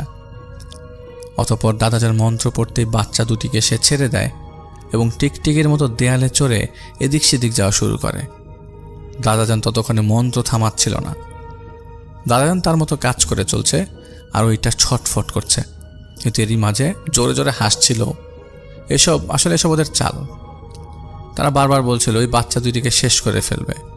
তো মন্ত্র বলার পাশাপাশি দাদাজান ব্যাগ থেকে কালো একটা কাপড় বের করে সেই কাপড়টা পুতুলের মতো একটা আকৃতি বানানোর চেষ্টা করে, অনেকটা কাপড়ের পুতুলের মতো। তো দাদাজান মন্ত্র দিয়ে তাকে বাঁধার চেষ্টা করছিল, কিন্তু পারছিল না। তাই দাদাজান তার গুরুজি জিনকে তার সাথে যুক্ত হওয়ার জন্য ডাকলো। কিছুক্ষণের মধ্যে তিনি চলে আসে। তো এতে করে দাদাজান তার মন্ত্র দিয়ে ওই ডাইনিকে তার সামনে আনা হলো, আমার সামনে আনলো। ডাইনিটা আমার সামনে আসলে দাদাজানের বাইরের সবাইকে দূরে যেতে বলেন। তারপর দাদাজান মন্ত্র শুরু করে, আর এই মন্ত্র পড়ার সাথে সাথেই শ্রমিক কাঁপতে থাকে, অজ্ঞান হয়ে গেল। মানে শ্রমিকরা মধ্যে থেকে ওই ডাইনিটা বের হয়ে গেছে, আর এর বের হয়ে একটা অবয়বের রূপে দাদাজানের সামনে হাজির হয়ে যায়। কিন্তু ওই অবয়বের চোখ স্পষ্ট দেখা যাচ্ছিল, হিংস্রতার কারণে তার চেহারার দিকে তাকানো যাচ্ছিল না। এরপরে হুট করে বাতাসে মিলিয়ে যায়। দাদাজান বুঝতে পারলো ডাইনিটা চলে গেছে। এদিকে শ্রমিকরা এর দেহ মাটিতে পড়ে রয়েছিল। পরিবারের সবাইকে দাদাজান বলল সে শঙ্কামুক্ত আছে, তাকে ধরে রুমে নিয়ে যান, জ্ঞান ফেরার পর তাকে খেতে দিয়েন, বাকিটা আমি যা করার করব। সব কাজ শেষে দাদাজান আবার তার সাধনায় জায়গায় চলে যায়। তারপর নিজেকে শুদ্ধ করে বাড়িতে ফিরে আসে। তো আপনাদের তো বলেছি যে এসব কাজের পর দাদাজান কখনো সরাসরি বাড়িতে আসেন না, আগে সাধনার জায়গায় যান, শুদ্ধ হয়ে বাড়িতে আসেন, যাতে কোনো ক্ষতি না হয়। এটা ছিল ঘটনা। অনেক সময় অঘরীতান্ত্রিকের ঘটনা শেয়ার করা হয়, এটা শুধুমাত্র আপনাদের শোনানোর জন্য। আপনার যদি কোনো সমস্যা হয়, কোনো তান্ত্রিকের কাছে, কবিরাজের কাছে যাবেন না, যাচাই করে বিজ্ঞ বুজুর্গ কারো শরণাপন্ন হবেন। যারা সঠিক পদ্ধতিতে রুকায়া করে তাদের কাছে যাওয়ার চেষ্টা করবেন, যারা এই ধরনের কোনো কাজ করে বা তাদের শরণাপন্ন না হওয়াই ভালো। তো সিয়াম ভাইকে অনেক ধন্যবাদ তার ঘটনার জন্য, আমিও সেটা সবাইকে বলি। লাস্ট এপিসোডে কিন্তু রায়হান ভাইয়ের বা আমার বন্ধু রায়হানের ঘটনা শেয়ার করেছিলাম। তার ঘটনা থেকে অনুপ্রাণিত হয়ে আমি প্রায় কয়েকটা বাসা থেকে বেশ কিছু ঘটনা পেয়েছি। এর মধ্যে উল্লেখযোগ্য কয়েকটা ঘটনা আছেন। এর মধ্যে একটা বাসার টপ ফ্লোরে 5 তলায় একটা ঘটনা আছে। 5 তলায় 2টো ফ্ল্যাট। আমি আসলে একটা ছোট্ট ঘটনা শেয়ার করছি, এরপরেই আমি ইদ্রাক সাহেবের ঘটনায় যাব। 5 তলায় 2টা ফ্ল্যাট। রাত 3টা সাড়ে 3টার দিকে হঠাৎ করেই অ্যাম্বুলেন্সের শব্দ, পাশের ফ্ল্যাট থেকে হাউমাউ করে কান্না। জায়গাটা মোহাম্মদপুরের কোনো একটা জায়গায়, এবং যাদের বাসায় ঘটনা ঘটেছে তার নাম হচ্ছে আজমাইন। তো আজমাইনদের বাসার পাশের ফ্ল্যাটে রাতের বেলা প্রচণ্ড কান্নাকাটির শব্দ। ও মা গো, এটা কি হয়ে গেল গে, আল্লাহ গো, এটা কি হলো। তো এই ধরনের শব্দ আসছে রাত 2:30টার দিকে। এর মধ্যে অ্যাম্বুলেন্সের শব্দতে অ্যাম্বুলেন্স বাসার নিচে হাজির। তো জানা দিয়ে আগে অ্যাম্বুলেন্সটা দেখলো, তারপরে তিনি পাশের ফ্ল্যাটে গেলেন। আসলে পাশের ফ্ল্যাটে যারা থাকতেন তারা হচ্ছেন ওই বাড়ির মালিক, এবং তারা আর মালিকের ছেলে থাকতো আর কি পাশের ফ্ল্যাটে। আর ওই ফ্ল্যাটে থাকতো হচ্ছে ওই আজমাইনরা। তারা নতুন এসছে, ফ্ল্যাটটা কিনে, রেডিমেড ফ্ল্যাট কিনে এসছে। তো যাই হোক, তারা ওইখানে ওই ফ্ল্যাটে এরকম যখন তারা দরজা খুলে দেখলো যে সে একটা মানুষ বের করছে, মানুষটার হিতাহিত জ্ঞান মনে হচ্ছে না আছে বা কিছু একটা, অবস্থা ভালো না। তো জিজ্ঞেস করছিল, যারা শেষের দিকে যিনি আছিলেন তাকে জিজ্ঞেস করলো ভাই কী হয়েছে। বললো নিচের ফ্ল্যাটের আরেক ভাড়াটিয়া, তিনি বলছিলেন যে ভাই মনে হয় হার্ট অ্যাটাক করেছে। তো নিয়ে গেল সবাই, বাসাটা তালা দিয়ে তারা বের হয়ে গেল। বাসার থেকে মোরলে সবাই গেল। তো পাশের ফ্ল্যাটটা খালি ছিল। ওই দিন আজমাইন ছিল বাসায় একা। আজমাইনের বাবা মা গ্রামে গেছে, আর আজমাইন বাসায় একা ছিল। আজমাইনের বড় বোনের বিয়ে হয়ে গেছে, ওরা 1 ভাই 1 বোন এবং বাবা মা সহ। তো বাসায় উনি আবারও ঘুমাতে চলে গেলেন, কারণ পরের দিন আজমাইনের ইউনিভার্সিটিতে ছিল, ক্লাস ছিল। ঘটনাটা 2017 সালের, একদমই রিসেন্ট ঘটনা। তো আজমাইনের মনে হলো যে তার বাসার ভেতরে মানুষ হাঁটছে। তো তিনি মনে করলেন এই পাশের বাসায় হয়তো বা এরকম ঝামেলা হলো, আর মোহাম্মদপুরের আশেপাশে তো হসপিটাল আছেই, তো হসপিটালে তো ড্রপ করে কেউ চলে এসছে। কিন্তু এত তাড়াতাড়ি তো চলে আসার কথা না, পাশের ফ্ল্যাটটা তো তালা দেওয়া। কিন্তু হাঁটার যে শব্দটা সেটা তার বাসার ফ্ল্যাট থেকে হচ্ছে। তো তিনি তার বাসার ফ্ল্যাটটা চারিপাশে ঘুরে দেখলেন যে বাসার ফ্ল্যাট থেকে শব্দ আসার উৎপত্তিটা কোথায়, কে হাঁটছে। তো তিনি ভালো করে চেক করলেন, দেখলো যে না, কেউ নাই। এবং যেই লোকটা, ভদ্রলোকটা মারা গেছে, তিনি তো আসলে বাড়িওয়ালার ছেলে, তো তাকে তো এই কয়েকদিন যাবৎ, মাস দুয়েক যাবৎ দেখেছে, তারা যে বাড়িতে এসছে তাকে তো দেখেছে অনেকবার। তো যাই হোক, তিনি কী করলেন, দরজা খুলে পাশের বাড়িতে, পাশের ফ্ল্যাটে আছে কিনা চেক করবেন এরকমভাবে। তো নর্মালি কি হয়, এই লিফট ওঠার সময় একটা মানুষকে রেগুলার যখন দেখবে কেউ, লিফট ওঠানোর সময় দেখবে একটা মানুষের স্ট্রাকচার কীরকম, অনেকদিন যাবৎ দেখলে চেনা যায় পরবর্তীতে। তো তিনি দেখলো যে লিফটের গেটের সামনে একটা লোক দাঁড়ানো, হুবহু যেই লোকটা হার্ট অ্যাটাক করে চলে গেল নিচে, মানে তাকে যে হাসপাতালে নিয়ে গেল সেই লোকটাকে হুবহু, ওরকম ড্রেস, চেক শার্ট। লোকটার বয়স অ্যারাউন্ড 45 to 49, 45 থেকে 49-50 হবে আর কি। এই বাড়িওয়ালার ছেলেটা তো এই জায়গায় এরকমভাবে দাঁড়ানো ছিল। আমি তো চিনি বাড়িওয়ালার ছেলেটাকে, পুরা নাম জানা না, তো বাড়িওয়ালার ছেলেটাকে তো আমি চিনি, কিন্তু লিফটের সামনে ওনাকে তো কিছুক্ষণ আগে হাসপাতালে নিয়ে গেল। তো উনি এই দরজাটা লাগায় দেয়, আজমাইন দরজাটা লাগিয়ে দিয়ে বন্ধ করে ভিতরে গিয়ে চিন্তা করতে থাকে, আমি কাকে দেখলাম। তিনি দরজাটা আবার খুলে দেখে ওই জায়গাটায় কেউ নাই। তো আজমাইনের তো সাহস আছে, মানে ও ভীতু না, ছেলেটা ভীতু না। তো আবারও দরজা খুলে চেক করলো কয়েকবার, নাই, বাসার বাইরেটা তালা দেওয়া। কিছুক্ষণ পর আবারও 5টার দিকে অ্যাম্বুলেন্স আসার শব্দ আসলো, বাসার মানুষজনের কান্নার শব্দ, কেউ কাঁদতে কাঁদতে উপরে উঠছে, হাউ মাও করে জন্মের কান্না। আজমাইনের আবারও ঘুম ভাঙলো, দরজা খুলে দেখলো যে মানুষ ভর্তি ফ্ল্যাটে। জানা গেল সেই লোকটা মারা গেছে। কখন মারা গেছে? হাসপাতালে নেওয়ার পরপরই মারা গেছে। তো আজমাইন বলছে যে আমি জানি না, উনি বলছে যে আমি একদম হুবহু স্পষ্ট সেই মানুষটাকে দেখতে পেয়েছি লিফটের সামনে দাঁড়ানো। তো আমি সাথে সাথে দরজাটা বন্ধ করে দিয়েছি, অবাক হয়ে যে ওনাকে না কিছুক্ষণ আগে হাসপাতালে নিয়ে গেল। উনি লিফটের সামনে দাঁড়ায়, উনি পেছন দিকটা দেখে বোঝা গেছিলো। আর ওই বাসার গেটটা তখনও তালা দেওয়া ছিল, ওইখানে কারো থাকার কথা না, বিল্ডিংটা 5 তলা, উপরে ছাদ, তো উপরের ছাদ থেকে ওকে নিচে আসার কথা না। তাহলে এই উনি যাকে দেখেছেন সে কে?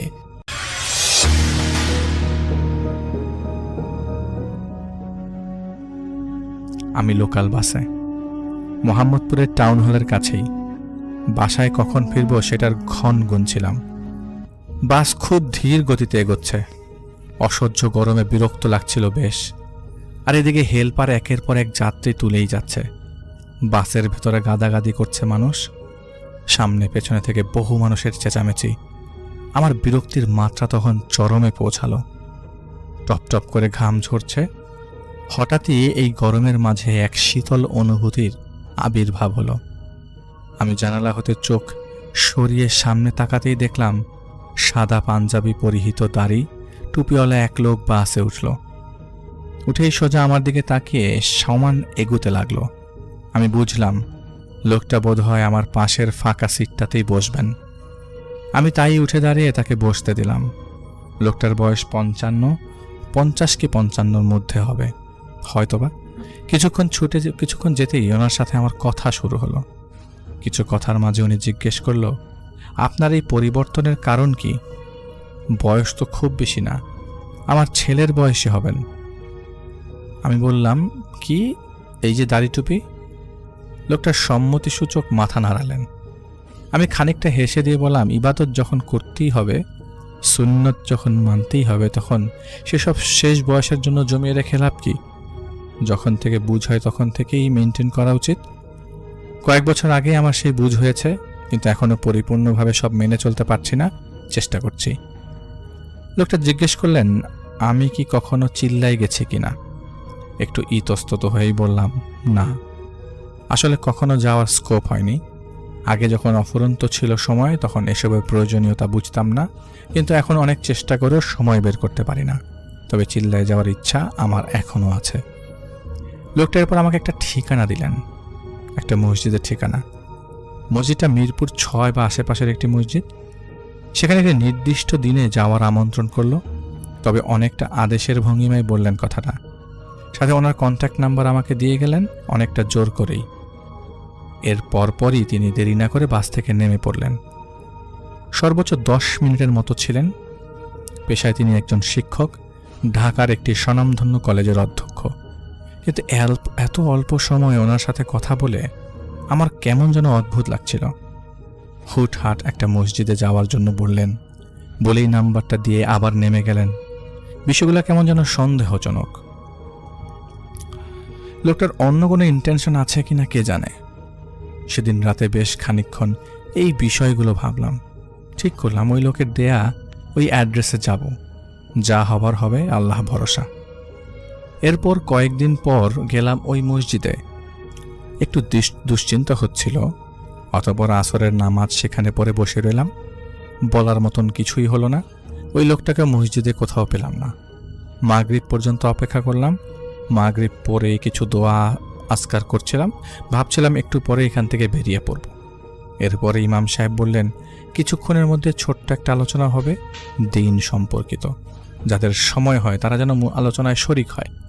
তো আমি ভাবলাম এসেই যখন পড়েছি আর কবে না কবে এই মসজিদে আসবো, যাই আলোচনাটা শুনেই এরপর বেরোবো। দিনের পথে সময় বের করলে কোনো ক্ষতি নেই। আলোচনা শেষে উঠতে যাব, ঠিক তখন একজন বয়স্ক লোক আমাকে হাতের ইশারায় বসতে বললেন। আমি একটু অবাক হয়ে যাই।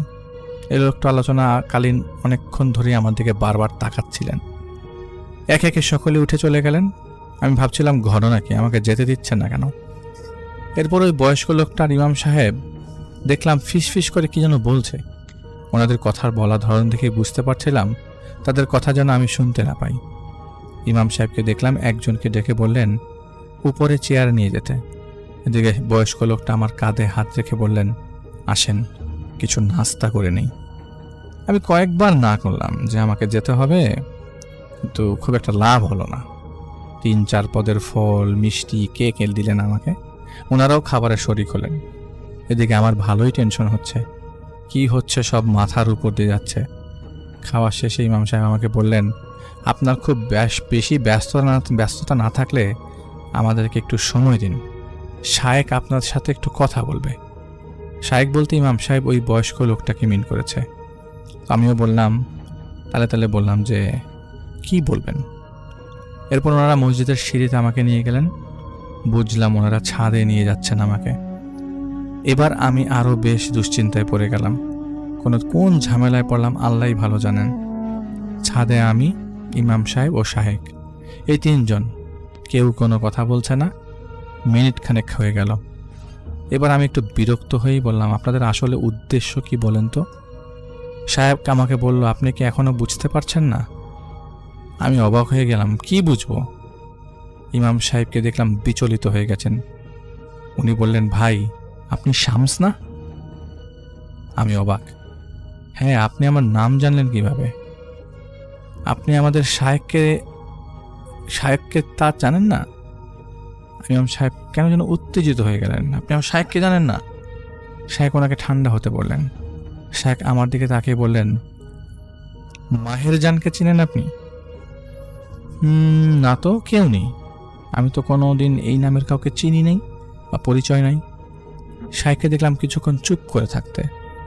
হঠাৎ ওনার ডান হাত আমার সামনে দিয়ে বললেন, এটা নেন, একটা সাদা খাম, ভেতরে কিছু আছে, কারণ খামটা খানিকটা ফুলে আছে। শায়েক বললেন, আপনি আমার একটা উপকার করে দেন। আমি বেশ অসুস্থ। আমার একজন ভাই আছেন যিনি জীবনের সব থেকে কঠিন সময় পার করছেন।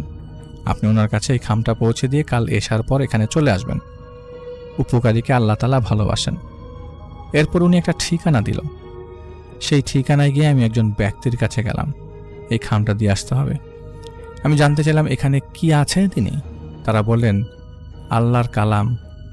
ওই লোক নাকি ভীষণ অসুস্থ, শীঘ্র চিকিৎসা না করলে বাঁচানো যাবে না। তাই আমি ভাবলাম এই ছোট্ট উপকারটা তো করাই যায়। যতটুকু বুঝলাম সম্ভবত ইমাম সাহেব আর শায়েক রাকি বা রুকাইয়ার সাথে সম্পৃক্ত। মনে বহু সংশয় আর প্রশ্ন নিয়ে সেখান থেকে বেরিয়ে আসলাম। বাসার একদম কাছে আসতে একটু দাঁড়িয়ে যাই। বাসার পাশ দিয়ে যাওয়া সরু গলিতে আমি। বাসার ঠিক পেছনের 3 থেকে 4 ফুটের প্রশস্ত একটা চিপা, ময়লার মধ্যে ঘুটঘুটে অন্ধকার একটা অবয়ব আমাকে দেখে চমকে যায়, আটকে যায়। কেমন একটা বড় হনুমানের মতো বসে আছে, কালো কুচকুচে একটা এন্টিটি। খিক খিক করে হাসছে আমার দিকে ফিরে। মুখের লম্বা লম্বা দাঁত, একেবারে মাড়ির মাংস সব দেখা যাচ্ছে। রাত কিন্তু তখন খুব বেশি না, 10:30টার কাছাকাছি। আশপাশ দিয়ে মানুষও যাচ্ছে, কিন্তু মনে হচ্ছে কেউ এই দৃশ্যটা দেখছে না। আসতে কেমন একটা ঝাঁঝালো গন্ধ আমার নাকে ভরে গেল। মুখ ভর্তি থুতু নিয়ে ওইটার দিকে ছুঁড়ে দিয়ে আমি এসে পড়ি। ওটার বিরক্তিকর খিকখিক হাসিটা আমার মেজাজটাকে আরও বিগড়ে দিল। কোন এক ঝামেলায় যে পড়তে যাচ্ছে কে জানে। এই মায়ের জানটাকে, বাসের ওই লোকটাকে কেন আমাকে মসজিদে যেতে বলল? ইমাম সাহেব আর তার শায়েক আসলে উদ্দেশ্য বা কি? কোন বিপদে পড়ব না তো আবার? এত সব চিন্তায় রাতে ঘুমাতে পারিনি। পরদিন দুপুরে সেই ঠিকানায় রওনা দিই। মূলত জায়গাটা অনেকেই চিনবেন। সেখানে একটা নদী আছে, যেই নদীর পাড়েই বিশ্ব ইজতেমা অনুষ্ঠিত হয়। লোকটাকে খুঁজে পেলাম। লোকটার নাম কাশেম, যা একটি ছদ্মনাম। কাশেম ভাইকে দেখেই বোঝা যাচ্ছে ওনার কি করুণ এবং অবস্থা। ওনাকে খামটা দিয়ে বললাম, অমুক মসজিদের ইমাম আর শাহেক আপনাকে এটা দিতে বললেন। এটা শুনে উনি বেশ স্বস্তি বোধ করলেন মনে হয়। আমাকে বললেন, ভাই, হুজুর আমার আব্বারে অনেক ভালোবাসতো। আব্বা মরার পর অনেক দিন তারে দেখি নাই। মাঝে একবার আসছিল আমার পরা পানি দিতে। আল্লাহর খাস বান্দা উনি। আমি কৌতূহলবশত জিজ্ঞেস করলাম, ওনার এই অবস্থা কিভাবে হলো? মজার বিষয়, এরপরেই ছোট্ট একটা ইন্টারেস্টিং ঘটনা পাই। কাশেম ভাইয়ের ঘটনাটা আমি আমার মতো করে গুছিয়ে বলছি। কাশেম ভাইয়ের বাবা ছিলেন একজন ডুবুরি। আগে বহু মানুষ পানিতে গোসল করতে গিয়ে স্রোতের টানে ডুবে যেত। দেখা যেত 3-4 মাস পরপরই 2-1 করে এরকম পানিতে ডুবত। তো এরকমই একদিন এক মহিলা ও তার বাচ্চা ছেলে নাকি গোসল করছিল। বাচ্চার বয়স নাকি 12-13 হবে। গোসলের এক সময় নাকি বাচ্চাটা ডুব দেওয়ার উপরে ওঠে না। এরপর অনেক চিৎকার চেঁচামেচি চিল্লাপাল্লা করে মানুষ আসলে কাশেম ভাইয়ের বাবা বাচ্চাটাকে উদ্ধার করার জন্য, কাশেমের বাবা উদ্ধার করার জন্য পানিতে ডুব দেয়। কিন্তু মর্মান্তিক বিষয় হলো, বাচ্চাটাকে উদ্ধার করতে পারে নাই। বরং উদ্ধার করতে তো পারেই নাই, বরং কাশেম ভাইয়ের বাবাও নিজে নিখোঁজ হয়ে যায়। এর কয়েকদিন পর বাচ্চাটার দেহাবশেষ খুঁজে পেলেও কাশেম ভাইয়ের বাবার আর কোনো খোঁজ মেলে না। কাশেম ভাই পেশায় একজন জেলে। মূলত নদীর মাছ ধরেই তার পেট চলে। কিন্তু জেলে হলে ওনার মধ্যেও বাবার সেই সাহায্যকারী মনোভাবটা ছিল। ছোট থেকেই নদীর পানিতে ঝাপাঝাপি করে বড় হওয়া কাশেম ভাই যে কারো বিপদে নদীতে ঝাঁপিয়ে পড়তেন, দ্বিতীয়বার আর ভাবতেন না। উনি নাকি ডুবুরির প্রশিক্ষণও নিয়েছিলেন। ওনার ভাষ্যমতে এই নদীতে নাকি প্রতি বছরই কম করে হলেও 2-3 জন মানুষ ডুবে মরে যায়, আর সবাই নাকি এক মায়ের ছেলে। কয়েক বছর আগে নাকি 3-4 জন কলেজের ছাত্র এখানে ঘুরতে আসে, গোসল করতে নদীতে নামে। গোসলের শেষে সব বন্ধু উঠে গেলেও নাকি একজন আর উঠে নাই। সবাই নাকি জিজ্ঞেস করে ওই বন্ধুকে যে ও কেন এখনো উঠছে না, আর ওদের ওই বন্ধু নাকি বলে তাকে কে জানি ধরে রেখেছে, আর একটু পর পর পায়ে টান দিচ্ছে। যে এসব শুনে বাকি বন্ধুরা নাকি পাত্তা না দিয়ে হাসাহাসি করে, আর মনে করে ওদের বন্ধুবোধ হয় ভয় দেখানোর জন্য এসব বানিয়ে বানিয়ে বলছে। এক পর্যায়ে না, সবাই দেখে ওদের ওই বন্ধু পানিতে একটা ডুব দিল, কিন্তু এরপর আর পানির উপর মাথা তুলে নেয়। পরে অনেকক্ষণ হয়ে গেলে ওরা আশেপাশের লোকজনদের ডেকে আনে, আর তখনই কাশেম ভাইকে খবর দেওয়া হয়। কাশেম ভাই সহ আরও 2 জন ওই ছেলেটাকে উদ্ধার করতে যায়। অনেক খোঁজাখুঁজির পর কাশেম ভাই নাকি পানির একটা জায়গায় পায়ের নিচে নড়াচড়া খেয়াল করে। পরে কয়েকবার সেই স্থানে ডুব দিয়ে বুঝে যে ছেলেটা ওখানে আছে, যদিও ওখানকার পানি খুবই ঘোলা। পরিষ্কার না দেখা গেলেও কাশেম ভাই নিশ্চিত ছিলেন যে ছেলেটা ওখানেই আছে। কিন্তু যখনই তিনি ছেলেটার কাছ পর্যন্ত পৌঁছাতে যাচ্ছেন, তখনই তার কানে গরম কি জানি ছ্যাঁকা টাইপের লাগছিল। অনেকবার চেষ্টা করেও যখন ছেলেটার এক হাত কোনোভাবে ধরে উঠাতে গেছে, তখনই কাশেম ভাইয়ের পায়ে বেশ শক্ত আর গরম কিছু পেঁচিয়ে ধরে। এক ঝটকা দিয়ে নদীর নিচের দিকে নিতে থাকে। কাশেম ভাই ভয় পেয়ে ছেলেটার হাত ছেড়ে দিয়ে ওনার পায়ে যেটা পেঁচিয়ে ধরে সেটা ছাড়ানোর চেষ্টা করে। কিছুক্ষণ পর কোনোভাবে ছাড়িয়ে উনি পানির উপর ওঠেন। একটু জিরিয়ে আবারও সেই স্পটে ডুব দেন। বুঝতে পারেন ছেলেটা এখনও সেখানে আছে। আর কিছুটা নড়াচড়াও করছিল। উনি ওনার যত সাহস আর শক্তি আছে সব দিয়ে ছেলেটার হাতে দড়ি দিয়ে গিট দেন, কিন্তু যেই উপরের দিকে টানতে টানতে নেন তৎক্ষণাৎ তার 2 পা আবারও কিসে যেন পেঁচিয়ে ধরে এবং ধরে ওনাকে নিচের দিকে নিতে থাকে। ওনার কান দিয়ে নাকি গরম ঝলসে যাওয়ার মতো অবস্থা হয়। আর উনি শোনেন কে জানি বলছে, ওকে দিয়ে যা, না হলে আজকে তুইও ফিরতে পারবি না। অনেক সাত করে পাইছি ওরে, নষ্ট করিস না। এটা শোনা মাত্রই কাশেম ভাই বুঝতে পারে ওই ছেলেকে বাঁচানোর সাধ্য ওনার নাই। এরপর উনি ওনার কোমরের থেকে দড়ি খুলে দিতেই পায়ের যেটা পেঁচিয়েছিল সেটা খুলে যায়। আর সাথে সাথে নাকি আশেপাশের পানির ধাক্কা এত বেড়ে যায় মনে হয় যেন শত শত মাছ এদিক ওদিক ছুটছে। উনি একাই উপরে উঠে আসেন আর সবাইকে মিথ্যা বলেন যে উনি ছেলেটাকে কোথাও পাননি, কিন্তু ওনার সাথেকার ডুবুরিরা বুঝেছিল উনি মিথ্যা বলেছেন। এরপর কাশেম ভাইকে তারা জিজ্ঞাসা করেন পানির নিচে কি হয়েছিল।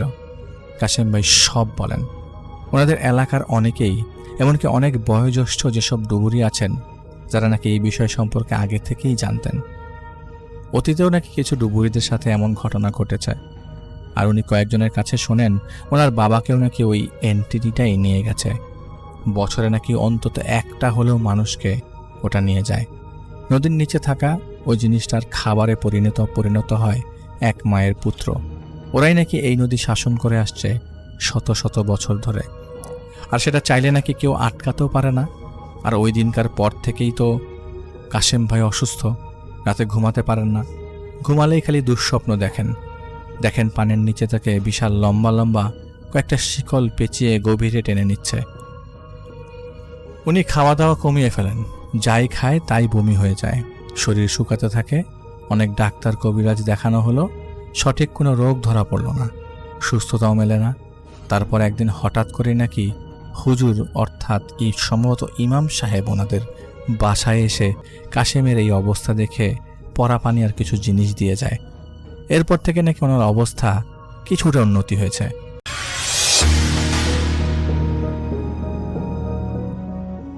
এই ঘটনাটি আমাদের সাথে শেয়ার করেছেন সামা আলম দীপা এবং তিনি তার নিজের জীবনের একটি এক্সপিরিয়েন্স আমাদের সাথে শেয়ার। আমি চলে যাচ্ছি দীপার ঘটনায়। বছর 2 আগের কথা। দীপা তখন ঢাকায় মুভ করে এসছেন। তার হাজব্যান্ড তখন থাকেন দুবাইতে এবং তিনি ব্যবসা করেন সেখানে। তো তিনি তার ফ্যামিলিকে নিয়ে যাবেন দুবাইতে। তো তার আগে বেশ কিছুদিন তাদের ঢাকায় থাকা লাগবে। তো দীপার হাজব্যান্ড দীপাকে বলেছেন ঢাকায় একটা বাসা ভাড়া করে তার মেয়েকে নিয়ে, তার মেয়ে তখন ক্লাস 5-এ পড়ে, তাকে নিয়ে উঠতে সেখানে।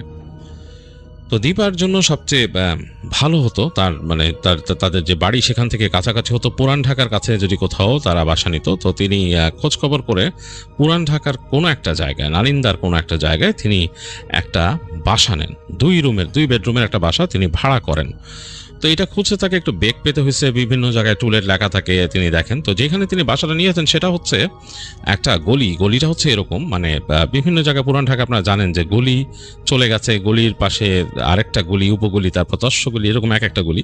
যেখানে তিনি বাসা নিয়েছেন সেই জায়গাটা একেবারেই দেখা যাচ্ছে একটা গলি থেকে আরেকটা গলিতে ঢুকে তারপর আরেকটা গলির মধ্যে এবং শেষ দিকে বাসাটা। এবং বাসাটার বেশ পুরনো একটা বাসা। সেই বাসার দোতলায় তারা বাসা নিছেন এবং বাসার এক পাশে দেখা যায় কিছু গাছগাছালি এবং তার আরেকটা বাসার অংশ, এবং সেই বাসাটা আরও পুরনো। কিন্তু সেখানে যাওয়ার কোনো উপায় নেই। দেখলেই বোঝা যায়, দেয়ালের অংশ এবং গাছগাছালি দেখা যায়, বোঝা যায় যে ওই বাসাটা আরও অনেক পুরনো। এবং তাদের যে বাসাটা দীপা নিয়েছেন সেটার একটা অংশ ওই বাসার দিকে ফেস করা, জানালাগুলো ফেস করা। তো বেশ পুরান ঢাকার মধ্যে আসলে বেশ কোয়াইট জায়গা পাওয়া বেশ কঠিন। তো দীপার কাছে বেশ ভালো লাগলো যে গলির শেষ মাথা হওয়াতে খুব একটা এখানে সাড়া শব্দ বা বেশি আয়োজন সেরকম কিছু নাই। তো দীপা এটা ভাড়া নিলেন এবং তার মেয়েকে নিয়ে তিনি উঠলেন বাসায়। ওঠার পর যেদিন উঠেছেন সবকিছু গুছিয়েছেন তিনি, সবকিছু গুছিয়ে রেখে তিনি এবং তার মেয়ে আসলে থাকার মতো খুব বড় জায়গার প্রয়োজন নাই। তারপরও সেখানে 2টা রুম আর কি, একটা বেডরুম, একটা লিভিং রুম, আর এই পাশে একটা ছোট রুম আছে, আর কিচেন, বাথরুম, এগুলো আর কি। তো সব কিছু গোছায় টোছায় ক্লান্ত হয়ে গেছেন, রাত হয়েছে। এবং রাত্রে যখন তারা ঘুমালেন, তার কাছে দীপা এবং তার মেয়ে একসাথে ঘুমায় আছেন। এবং দীপার কাছে কেন যেন একটু অস্বস্তি লাগলো বাসাটা ঘুমাতে, বিশেষ করে তার বাসার যে জানালাটা, ওদিকে কেমন যেন তার কাছে যেন বারবার চোখ চলে যাচ্ছিল। পাশের বাসা জানালা দিয়ে পুরনো পেছনের বাসা দেখা যায়, বেশ পুরনো, এবং এই সাইডে, ওই বাসার এই সাইডে কেউ থাকে না। তিনি কিন্তু দেখেছেন বারবার জানালা দিয়ে যে বাসাটার যে এই পাশের নকশা বা যাই করা বেশ পুরনো। তার কাছে একটু অস্বস্তি লাগতেছিল রাতের বেলা, তো পর্দা লাগিয়েছেন তিনি, পর্দাটা আরো ভালো মতো টেনে দিয়ে শুইলেন। তার জানি কেন মনে হচ্ছিল যে তার বাসাটা জীবন্ত বাসা, মানে মনে হচ্ছে যে মানুষজন হাঁটাচলা করলে বা একটা লাইভলিহুড থাকলে বাসার মধ্যে যেরকম হয় সেরকম, মানে গাঢ় অন্ধকার হয়ে গেছে, লাইট তো নিভাই দিয়েছেন, পর্দার ফাঁক দিয়ে যতটুকু বাতাস মানে আলো আসতেছে সেই আলোটা কিন্তু খুবই যৎসামান্য, তারপরে হালকা আলোকিত হয়েছে ঘরটা। এটা দিয়ে তার দরজাটা বোঝা যায় যে লিভিং রুমে মানে ড্রয়িং রুমে যাওয়ার জন্য যে দরজাটা সেটা বোঝা যায় আবছাভাবে। কেন জানি মনে হচ্ছে ড্রয়িং রুমের ওই পাশে মানুষজনের চলাফেরা, এরকম একটা ভাব। তো দীপা অনেক করে দেখলেন মেয়ে ঘুমাচ্ছে বেঘুরে, তো একবার সে ভাবছিল যে উঠে বসে একটু চা বানাবে কিনা, কিন্তু সেটা আর হলো না। এক পর্যায়ে সে ঘুমায় গেল। তো ঘুমায় গেছে, রাত পার হয়ে গেছে, ভোরের দিকে দীপার ঘুম ভাঙছে, ভোরের দিকে একদম ভোর। তো সে উঠছে, উঠে বুঝতেছে যে অনেক সময় হয়ে গেছে, তখন সে দেখতেছে যে একেবারে ভোর একটু পরেই ফজর হবে আর কি, ফজর আজান দিবে, আকাশ হয়তো হালকা হালকা ফর্সা হবে তখন। দীপা তার মেয়েকে রেখে উঠলেন বিছানা থেকে, উঠে তিনি গেলেন সেই ড্রয়িং রুমে বেরোবেন। তার কেন জানি মনে হচ্ছিল যে ড্রয়িং রুমের মধ্যে মনে হচ্ছে যে মানুষজন বসে থাকলে যেরকম লাগে সেরকম একটা ফিল হচ্ছিল তার। তো তারপর মনে মনে ভাবলেন যে ধর আজ এটা ফিল করতেছি, ভেবে তিনি দরজাটা খুলে ফেলেন খট করে দরজা খুলে তিনি যখন নাকি পাল্লা সরাইছেন এই পাশে, কেন জানি মনে হচ্ছে যে এখানে মানুষ বসে থাকলে হঠাৎ করে কেউ যদি উঠে চলে যায় সেরকম একটা ফিল হচ্ছিল দীপার কাছে। সে কিছুক্ষণ অস্বস্তিতে দাঁড়ায় রইল ওখানে।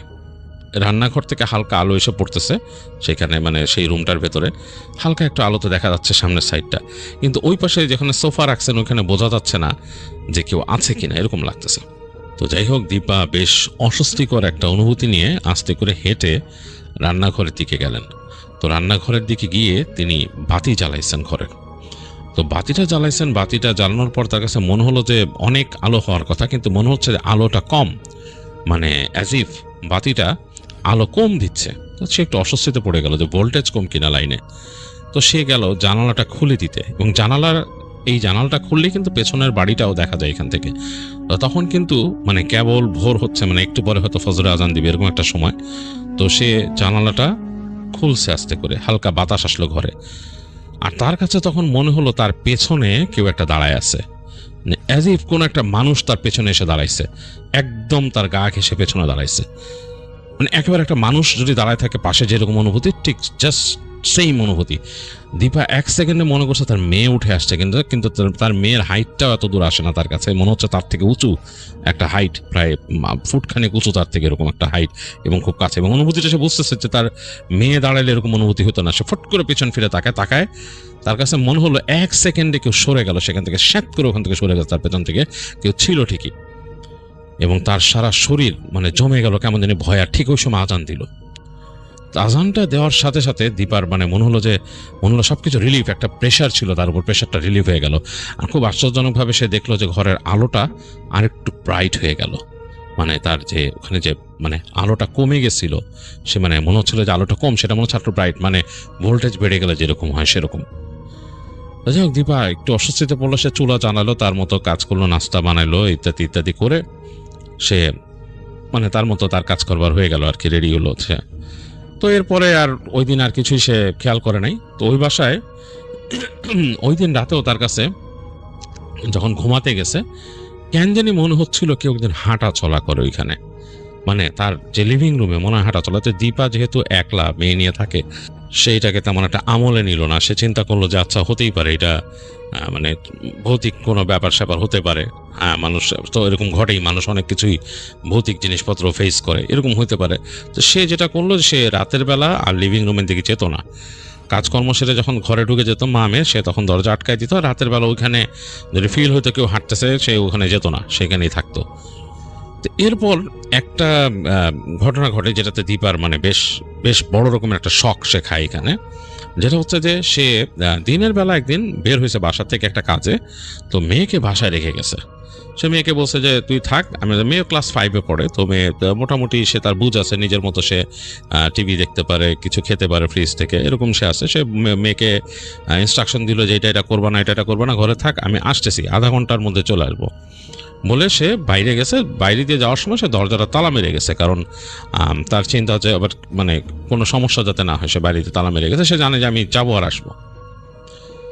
তো দীপা সব তার কাজ যেটা ছিল সেটা সেরে সে চলে আসছে যত দ্রুত পারে। ইটস বিন লাইক 20 মিনিটস, 20 মিনিটের মধ্যে সে ব্যাক করছে। করে এসে সে নিজেদের সিঁড়িতে উঠতেছে, সে কান্নার শব্দ শুনতেছে উপরে।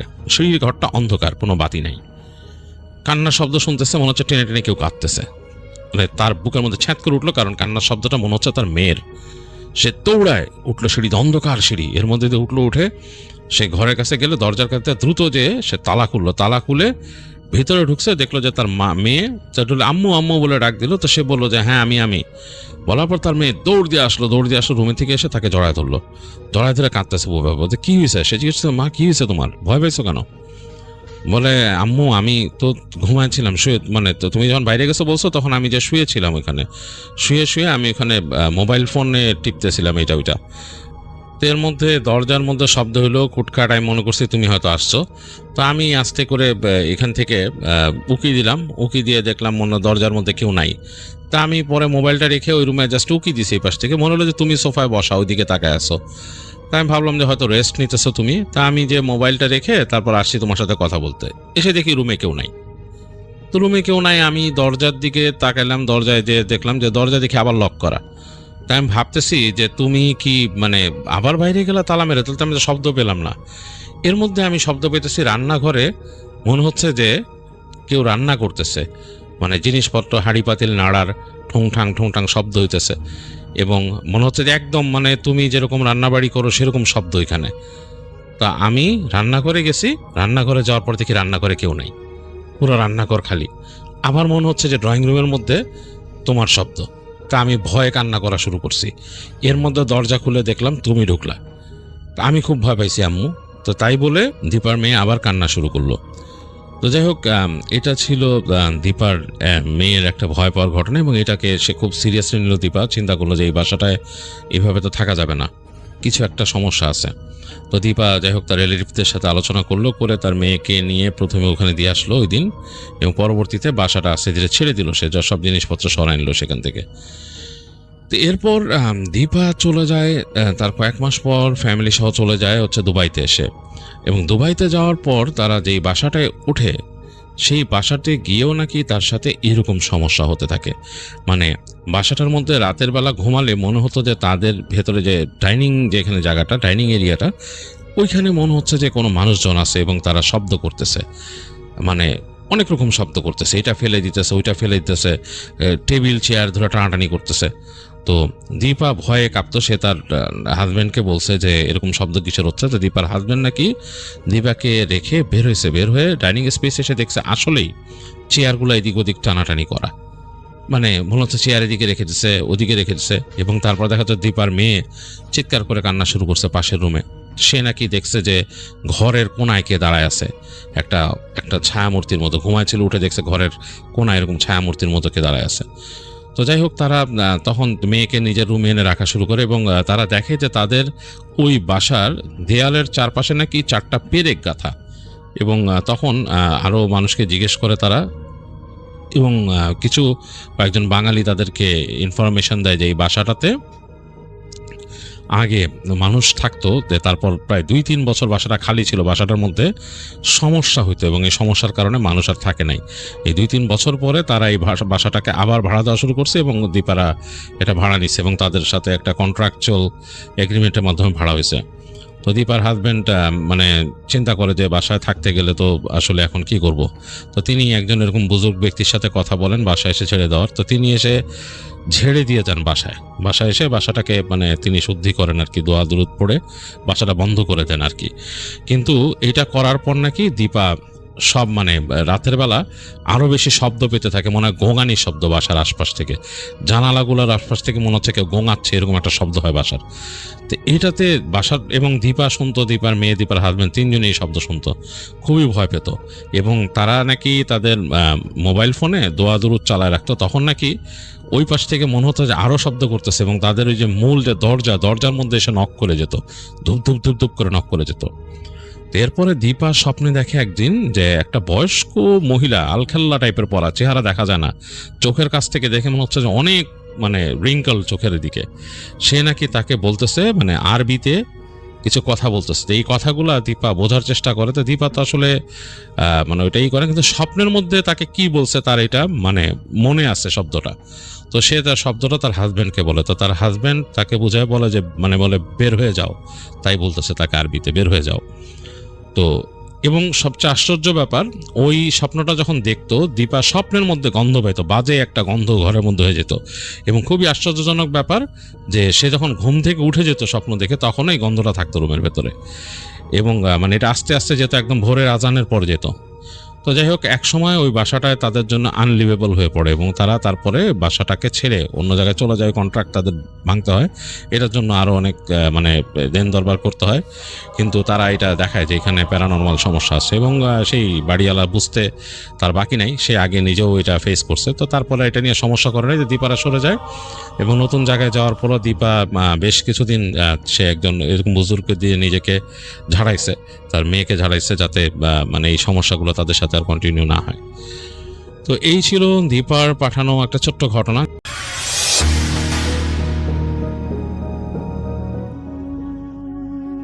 আসসালামু আলাইকুম ভাইয়া, কেমন আছেন? আশা করছি ভালো আছেন এবং ভালো দলেই আছেন। ভাইয়া, বরাবরের মতো আমি আবার একটা ঘটনা নিয়ে আসলাম। আজকের ঘটনা আমি শুনেছিলাম আমার এক কলিগের কাছে। তেনার নাম হলো ফরিদ সাহেব। তখন তিনি ঢাকায় থাকতেন, পুরান ঢাকায়। তিনি যেভাবে আমার কাছে শেয়ার করেছিলেন আমি ঠিক সেভাবেই বলবো। তিনি বলেছিলেন, পুরান ঢাকার সরু গলি, পুরনো বাড়ি, আর সেই বাড়িগুলোর ভেতরে লুকিয়ে থাকা এক অজানা ভয়ঙ্কর ইতিহাস। সেখানে থাকতো এক মেয়ে, তার নাম ছিল সাবিহা। সে নতুন করে ওই বাড়িটায় উঠেছিল পরিবারের সাথে। বাড়িটা ছিল অনেক পুরনো, দেয়ালে ফাটল, আর ঘরের ভেতরে একটা বড় পুরনো আয়না ছিল। প্রথম দিন থেকেই সাবিহার ওই আয়নাটা অদ্ভুত লাগতো, কারণ সে যখন ওই আয়নার সামনে দাঁড়াতো মনে হতো তার প্রতিচ্ছবি যেন একটু দেরিতে নড়ছে। প্রথমে সাবিহা ভাবলো যে এটা হয়তো তার মনের ভুল, কিন্তু ধীরে ধীরে সাবিহা খেয়াল করলো এবং তার সঙ্গে অদ্ভুত অদ্ভুত সব জিনিস শুরু হতে লাগলো। একদিন রাতে সে একাই ঘরে বসেছিল। হঠাৎ সে আয়নার দিকে তাকিয়ে দেখলো তার প্রতিচ্ছবি দাঁড়িয়ে আছে, কিন্তু সাবিহা নিজে সে কিন্তু বসে আছে। এমন দেখার পর তার শরীর পুরোপুরিভাবে ঠান্ডা হয়ে গেল। ধীরে ধীরে সে আয়নার দিকে এগিয়ে গেল। তার প্রতিচ্ছবিটা তখন ধীরে ধীরে তাকে দেখে হাসতে শুরু করলো, কিন্তু সাবিহা কিন্তু মোটেও হাসতেছিল না। সে একটা আচমকা হাওয়ার মধ্যে একদম স্তব্ধ হয়ে দাঁড়িয়েছিল। সে একটু ভয় পেয়ে পিছিয়ে গেল। হঠাৎ আয়নার ভেতর থেকে একটা কণ্ঠ ভেসে এলো। কণ্ঠটি কেমন ছিল যে, আমি অনেক দিন ধরে অপেক্ষা করছি। সে রাতের পর থেকে প্রতিদিন রাত 3টার পর আয়নাটা নিজে থেকেই ঝাপসা হয়ে যেত, আর ভেতর দেখা যেত একটা ছায়া, যেটা সাবিহার মতোই দেখতে। একদিন সাবিহা সাহস করে আয়নার সামনে দাঁড়ালো আর জিজ্ঞেস করলো, তুই কে ভাই? আয়নার ভেতরে সে সাবিহা ধীরে ধীরে বলল, আমি তুমি, আর তুমি আমি, আমরা একই ব্যক্তি। হঠাৎ ঘরের দরজা নিজে থেকেই বন্ধ হয়ে গেল, বাতি নিভে গেল। আয়নার ভেতরে সাবিহা হাত বাড়ালো আর আস্তে করে বলল, চলো আমরা এখন দুজনই জায়গা বদলাই। পরদিন সকালে পরিবারের মানুষ দরজা ভেঙে ঘরে ঢুকে দেখে সাবিহা আয়নার সামনে দাঁড়িয়ে আছে, স্তব্ধ চুপচাপ হয়ে। কিন্তু সাবিহার আচরণ পুরোপুরিভাবে বদলে গিয়েছে। সে কারোর সাথে কথা বলে না, শুধু আয়নার দিকে আনমনা হয়ে তাকিয়ে থাকে। তার সবচেয়ে ভয়ঙ্কর ব্যাপার হলো, একদিন তার মা দেখল আয়নার যে প্রতিচ্ছবিটা আছে সেটা চোখ পিটপিট করছে, কিন্তু সাবিহা মোটেও না। এরপর থেকে সবাই বুঝতে পারলো সাবিহা আর আগের সাবিহা নেই। লোকজন বলে আজও ওই বাড়ির সেই আয়নায় মাঝে মাঝে দেখা যায় একটা মেয়ে ভেতরে তাকিয়ে আছে আর ফিসফিস করে বলছে, আমাকে বের করো, আমাকে বের করো। সাবিহার বদলে যাওয়ার পর বাড়িটায় অস্বাভাবিক ঘটনা বাড়তেই থাকলো। রাতে দরজা নিজে থেকেই বন্ধ হয়ে যায়, বাতি জ্বলে আবার নিভে আবার জ্বলে। আর সবচেয়ে ভয়ঙ্কর ব্যাপার হলো, আয়নার সামনে গেলেই মনে হয় যে কেউ তার দিকে তাকিয়ে আছে। পরিবার আর সহ্য করতে না পেরে একজন বৃদ্ধ আলেমকে ডেকে আনেন। নাম ছিল হুজুর কামালউদ্দিন সাহেব। তিনি ঘরে ঢুকেই থমকে গেলেন, আয়নার দিকে তাকিয়ে অনেকক্ষণ চুপ করে থাকলেন। তারপর ধীরে বললেন, এটা শুধু একটা আয়না না, এটা হলো একটা দরজা। সবাই ভয় পেয়ে কাঁপতে লাগলো। সে রাতেই তিনি সিদ্ধান্ত নিলেন ঘটনাটা শেষ করবেন। রাত তখন 3টা বাজে। ঘরের ভিতরে শুধু একটা মৃদু আলো। সাবিহা আয়নার সামনে দাঁড়িয়ে আছে। তার চক্ষুদ্বয় স্থির ছিল, তার চোখে নেই কোনো অনুভূতি, নেই কোনো মায়া মোহাব্বত। হুজুর সাহেব দোয়া পড়তে শুরু করলেন। হঠাৎ আয়নাটা আপনা আপনি কাঁপতে শুরু করলো এবং টপ টপ করে শব্দ করতে শুরু করলো, যেন মনে হচ্ছিল ভেতর থেকে কেউ বড্ড জোরে জোরে আঘাত করছে।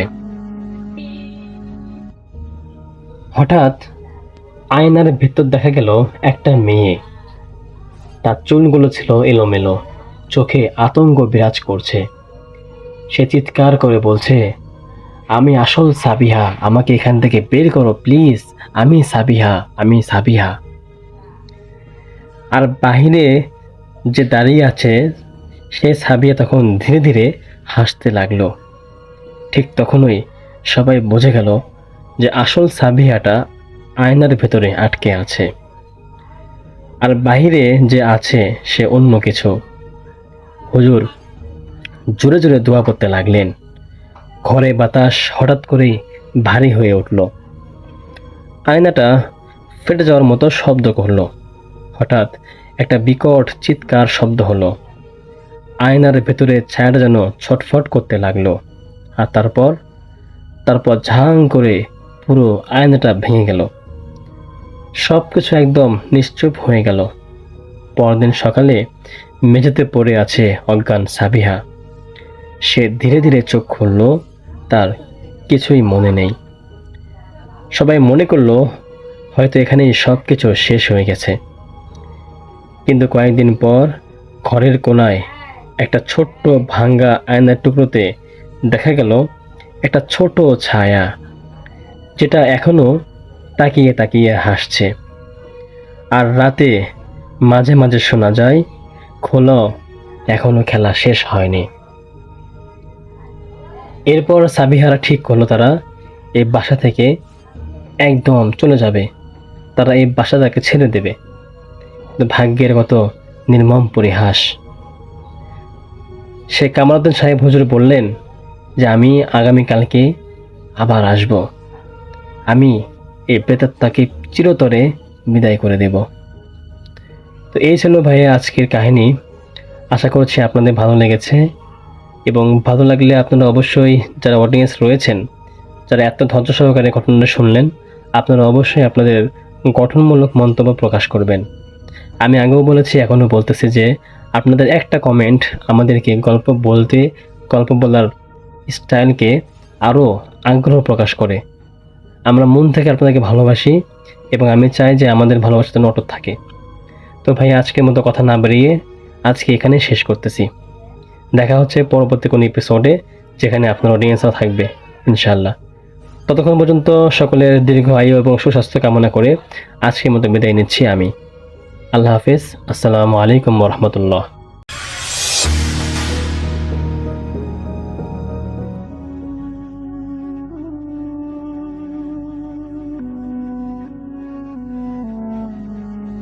আসসালামু আলাইকুম রাসেল ভাইয়া, আশা করি ভালো আছেন। জানি আপনি সবসময় ভালোই থাকেন। আমি ঢাকায় থাকি, আমার গ্রামের বাড়ি নোয়াখালী বেগমগঞ্জে। 2016 সালে আমি আর সুমি পরিবারকে না জানিয়ে বিয়ে করি। আমি একটা বাসা নিয়ে আলাদা থাকতাম। বিয়ের পর থেকেই আমার স্ত্রী ওর বাবার বাসায় যে থাকতো এবং পড়াশোনাও করত। মাঝে মাঝে আমার বাসায় আসতো। বিয়ের 6 মাস পর দুই পরিবারকে আমরা জানাই যে আমরা বিয়ে করেছি। অনেক ঘটনার পর দুই পরিবার মেনে নিল। আমি চাকরি করতাম। ভালোই কাটছিল আমাদের বৈবাহিক জীবন। সাল তখন 2017, 3 মে রাতে আমি শুয়েছিলাম। এমন সময় আমার ইমো নাম্বারে একটা কল আসে। আমি রিসিভ করে কথা বলতে থাকি। কল করেছিল একটি মেয়ে। অনেক কথা বলার পর আমি কল কেটে দেব ভাবতেছি, কিন্তু পারছি না, কারণ সেই মেয়ের কণ্ঠস্বরের মধ্যে এক ধরনের মায়া আছে। আমার মনে হয় পৃথিবীর কোনো পুরুষ মানুষ পারবে না তার সাথে কথা না বলে থাকতে। কথা বলতে বলতে রাত 1টা থেকে 3:30 বেজে গেল। সকালে ডিউটি আছে বলে ফোন রেখে দিই। সেদিন আর ঘুম হলো না। মেয়েটার সাথে কথা বলার সময় জানতে পারলাম তার নাম রুনা। যাই হোক, এভাবে অনেক দিন কেটে যায়। আমি প্রতি রাতে রুনা মেয়েটার সাথে কথা বলি, এবং কথা বলতে বলতে একটা সময় আমি রুনার প্রেমে অন্ধ হয়ে গিয়েছিলাম। তাই ঠিকমতো ডিউটিতে যেতাম না এবং আমার চাকরিটা চলে যায়। সে কারণেই চাকরি চলে গেলেও আমি খুব একটা চিন্তিত ছিলাম না, কেননা আমার জমানো কিছু টাকা ছিল। সেই জমানো টাকা দিয়ে আমি চলতে লাগলাম। একসময় টাকা ফুরিয়ে যায়। আমি বাসা ছেড়ে আমার শ্বশুরবাড়ি গিয়ে উঠলাম। তখন প্রতি রাতে রুনার সাথে 2 থেকে 3 ঘন্টা কথা বলি। বিষয়টায় আমার বাড়ির সবাই বুঝতে পারে। তারপর শ্বশুর শাশুড়ি একসময় জেনে যান যে আমি অন্য একটা মেয়ের সাথে কথা বলছি। তারা এটা কোনোভাবেই মেনে নিতে পারেনি। প্রতিদিন আমার মোবাইল চেক করতেন। মোবাইল চেক করে সবাই অবাক হয়ে যেতেন, কিন্তু আমাকে কিছুই বলতেন না। হঠাৎ আমার শাশুড়ি আমাকে বললেন, ডাক্তারের কাছে চলো। কোনো প্রশ্ন না করে গেলাম পরিচিত একটা হাসপাতালে। ওখানে যাওয়ার পর আমার শ্বশুর ডাক্তারের সাথে অনেকক্ষণ কথা বলে আমাকে ভেতরে নিয়ে যান। আমিও যাই। যাওয়ার পর ডাক্তার আমাকে জিজ্ঞেস করলেন, তোমার কি মনে হয়, তোমার কোনো সমস্যা আছে? আমি বললাম, কই না তো। ডাক্তার কিছু টেস্ট দিলেন এবং কিছু ঘুমের ওষুধ দিয়ে পরশু দেখা করতে বললেন এবং রিপোর্ট নিয়ে আসতে বললেন। আমিও রিপোর্ট নিয়ে যথারীতি ডাক্তারের কাছে যাই। ডাক্তার রিপোর্ট দেখে বললেন, ওনার তো কোনো সমস্যা নেই, ঘুমের ওষুধটা নিয়মিত খান, ঠিক হয়ে যাবে। তো আমি বাসায় ফিরি এবং তখনও যথারীতি রুনার সাথে কথা বলি। 2018 সালের প্রথম দিন, জানুয়ারি মাসের ওই দিন রাতে আমার কিছু বন্ধু সহ ধূপখোলা মাঠে আড্ডা দিই। আড্ডা চলে রাত প্রায় 2টা পর্যন্ত। বাসা দূরে ছিল না। যারা চেনেন, ধূপখোলা মাঠ থেকে আজগর আলী হাসপাতাল খুব একটা বেশি দূর নয়। আমি বাসায় ফিরে দেখি আমার স্ত্রী ছাড়া বাকি সবাই ঘুমিয়ে গেছে। আমি রাতের খাবার খেয়ে বারান্দায় গিয়ে সিগারেট খাচ্ছি আর রুনার সাথে কথা বলছি। 1 ঘন্টা কথা বলে আমি ঘুমিয়ে পড়ি। রাত তখন 4টা। আমি অনেক জোরে চিৎকার দিয়ে ঘুম থেকে উঠে পড়ি। আমার চিৎকারে আমার শ্বশুর, শাশুড়ি ও আমার শালা দৌড়ে আসে আমার রুমে। আমার স্ত্রী সহ সকলেই জিজ্ঞাসা করে কেন আমি চিৎকার করেছিলাম। আমি 1 গ্লাস পানি খেয়ে বলতে শুরু করলাম, আমি ঘুমের মধ্যে স্বপ্নে দেখেছি কেউ মারা গেছে। আমি সহ অনেকেই জুরাইন কবরস্থানে গিয়েছি মাটি দেওয়ার জন্য। লাশটা আমার কি হয় বা কে হয় তা আমি ঠিক বলতে পারবো না, কিন্তু আমি কবরে নামি। লাশ শোয়ানোর জন্য লাশ নামিয়ে মুখ খুলে দেখি লাশটা আর কারো নয়, বরং লাশটা আমারই ছিল। লাল বর্ণ, চোখ দিয়ে আমার দিকে তাকিয়ে আছে এবং বলছে, খুব তাড়াতাড়ি তুই এই খবরে আসবি। এই কথা বলে লাশটা আমার গলা টিপে ধরে। তখন আমি চিৎকার দিয়ে উঠি। আমার শাশুড়িকে এই ঘটনা খুলে বলি। শাশুড়ি আয়াতুল কুরসি পরে আমাকে ফু দিয়ে বললেন, ঘুমাও, সকালে দেখা যাবে কি হয়। আমিও ঘুমিয়ে পড়লাম। ঘুম থেকে উঠে দেখি ঘরের সোফায় সবাই বসে কি যেন পরামর্শ করছে। আমাকে দেখে একদম চুপ হয়ে যায় সবাই। আমি জিজ্ঞেস করলে বলে, এমনিতেই কিছু কথা বলছি সবাই মিলে। তার কিছুক্ষণ পর আমার শ্বশুর বাহিরে চলে যান। সারাদিন কাটানোর পর সন্ধ্যায় আমার শ্বশুর একজন হুজুরকে নিয়ে ঘরে ঢোকেন। হুজুর এসে আমাকে সালাম দিয়ে আমার গায়ে পানি ছিটিয়ে দেন।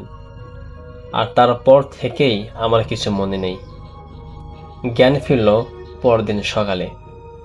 বাথরুমে যাই আর বাথরুম থেকে শুনতে পাই আমার শ্বশুর শাশুড়ি আমার স্ত্রীকে বোঝাচ্ছেন সে যেন আমাকে ডিভোর্স দিয়ে দেয়। আমি হতবাক হয়ে শুনছি ওনাদের কথা। তারপর বিকেলবেলা একটা উকিল সাহেব আসে ওদের বাসায়। উকিল সাহেব সবাইকে একসাথে জড়ো করে এবং আমার কাছ থেকে সাইন করিয়ে নেয়। আমি যেন কেমন হয়ে গেছি। আমি রুমে ঢুকে আমার জামা কাপড় গুছিয়ে আমার স্ত্রীকে বললাম, কিছু টাকা হবে, আমি গ্রামে গিয়ে পাঠিয়ে দেব। আমার স্ত্রী কাঁদতে কাঁদতে আমার হাতে 3000 টাকা দিয়ে অন্য রুমে চলে যায়। আমি কিছু ভেবে না পেয়ে বাসা থেকে নেমে আমার এক বন্ধুকে ফোন দিয়ে বললাম, আমাকে যেন সায়েদাবাদ বাস স্ট্যান্ডে নিয়ে যায়। যথারীতি আমি বাসে উঠি। বাস চলছে তার আপন গতিতে, যেন আমি একটা জীবন্ত লাশ হয়ে বসে আছি বাসে। রাত তখন 10:16। আমার বাস থেকে নামতে হবে। নেমেই একটা সিএনজিতে ভাড়া নিলাম বাসায় যাওয়ার উদ্দেশ্যে। সেতু ভাঙ্গার থেকে কীর্তনীয় আর হাট যাওয়ার পর সিএনজি আর যাবে না বলে হাঁটা শুরু করলাম। ভাই, আজকের পার্টটা আমি 2 ভাগে ভাগ করেছি। আজকের মতো এখানেই, আগামীকালকে বলবো পরের পার্ট।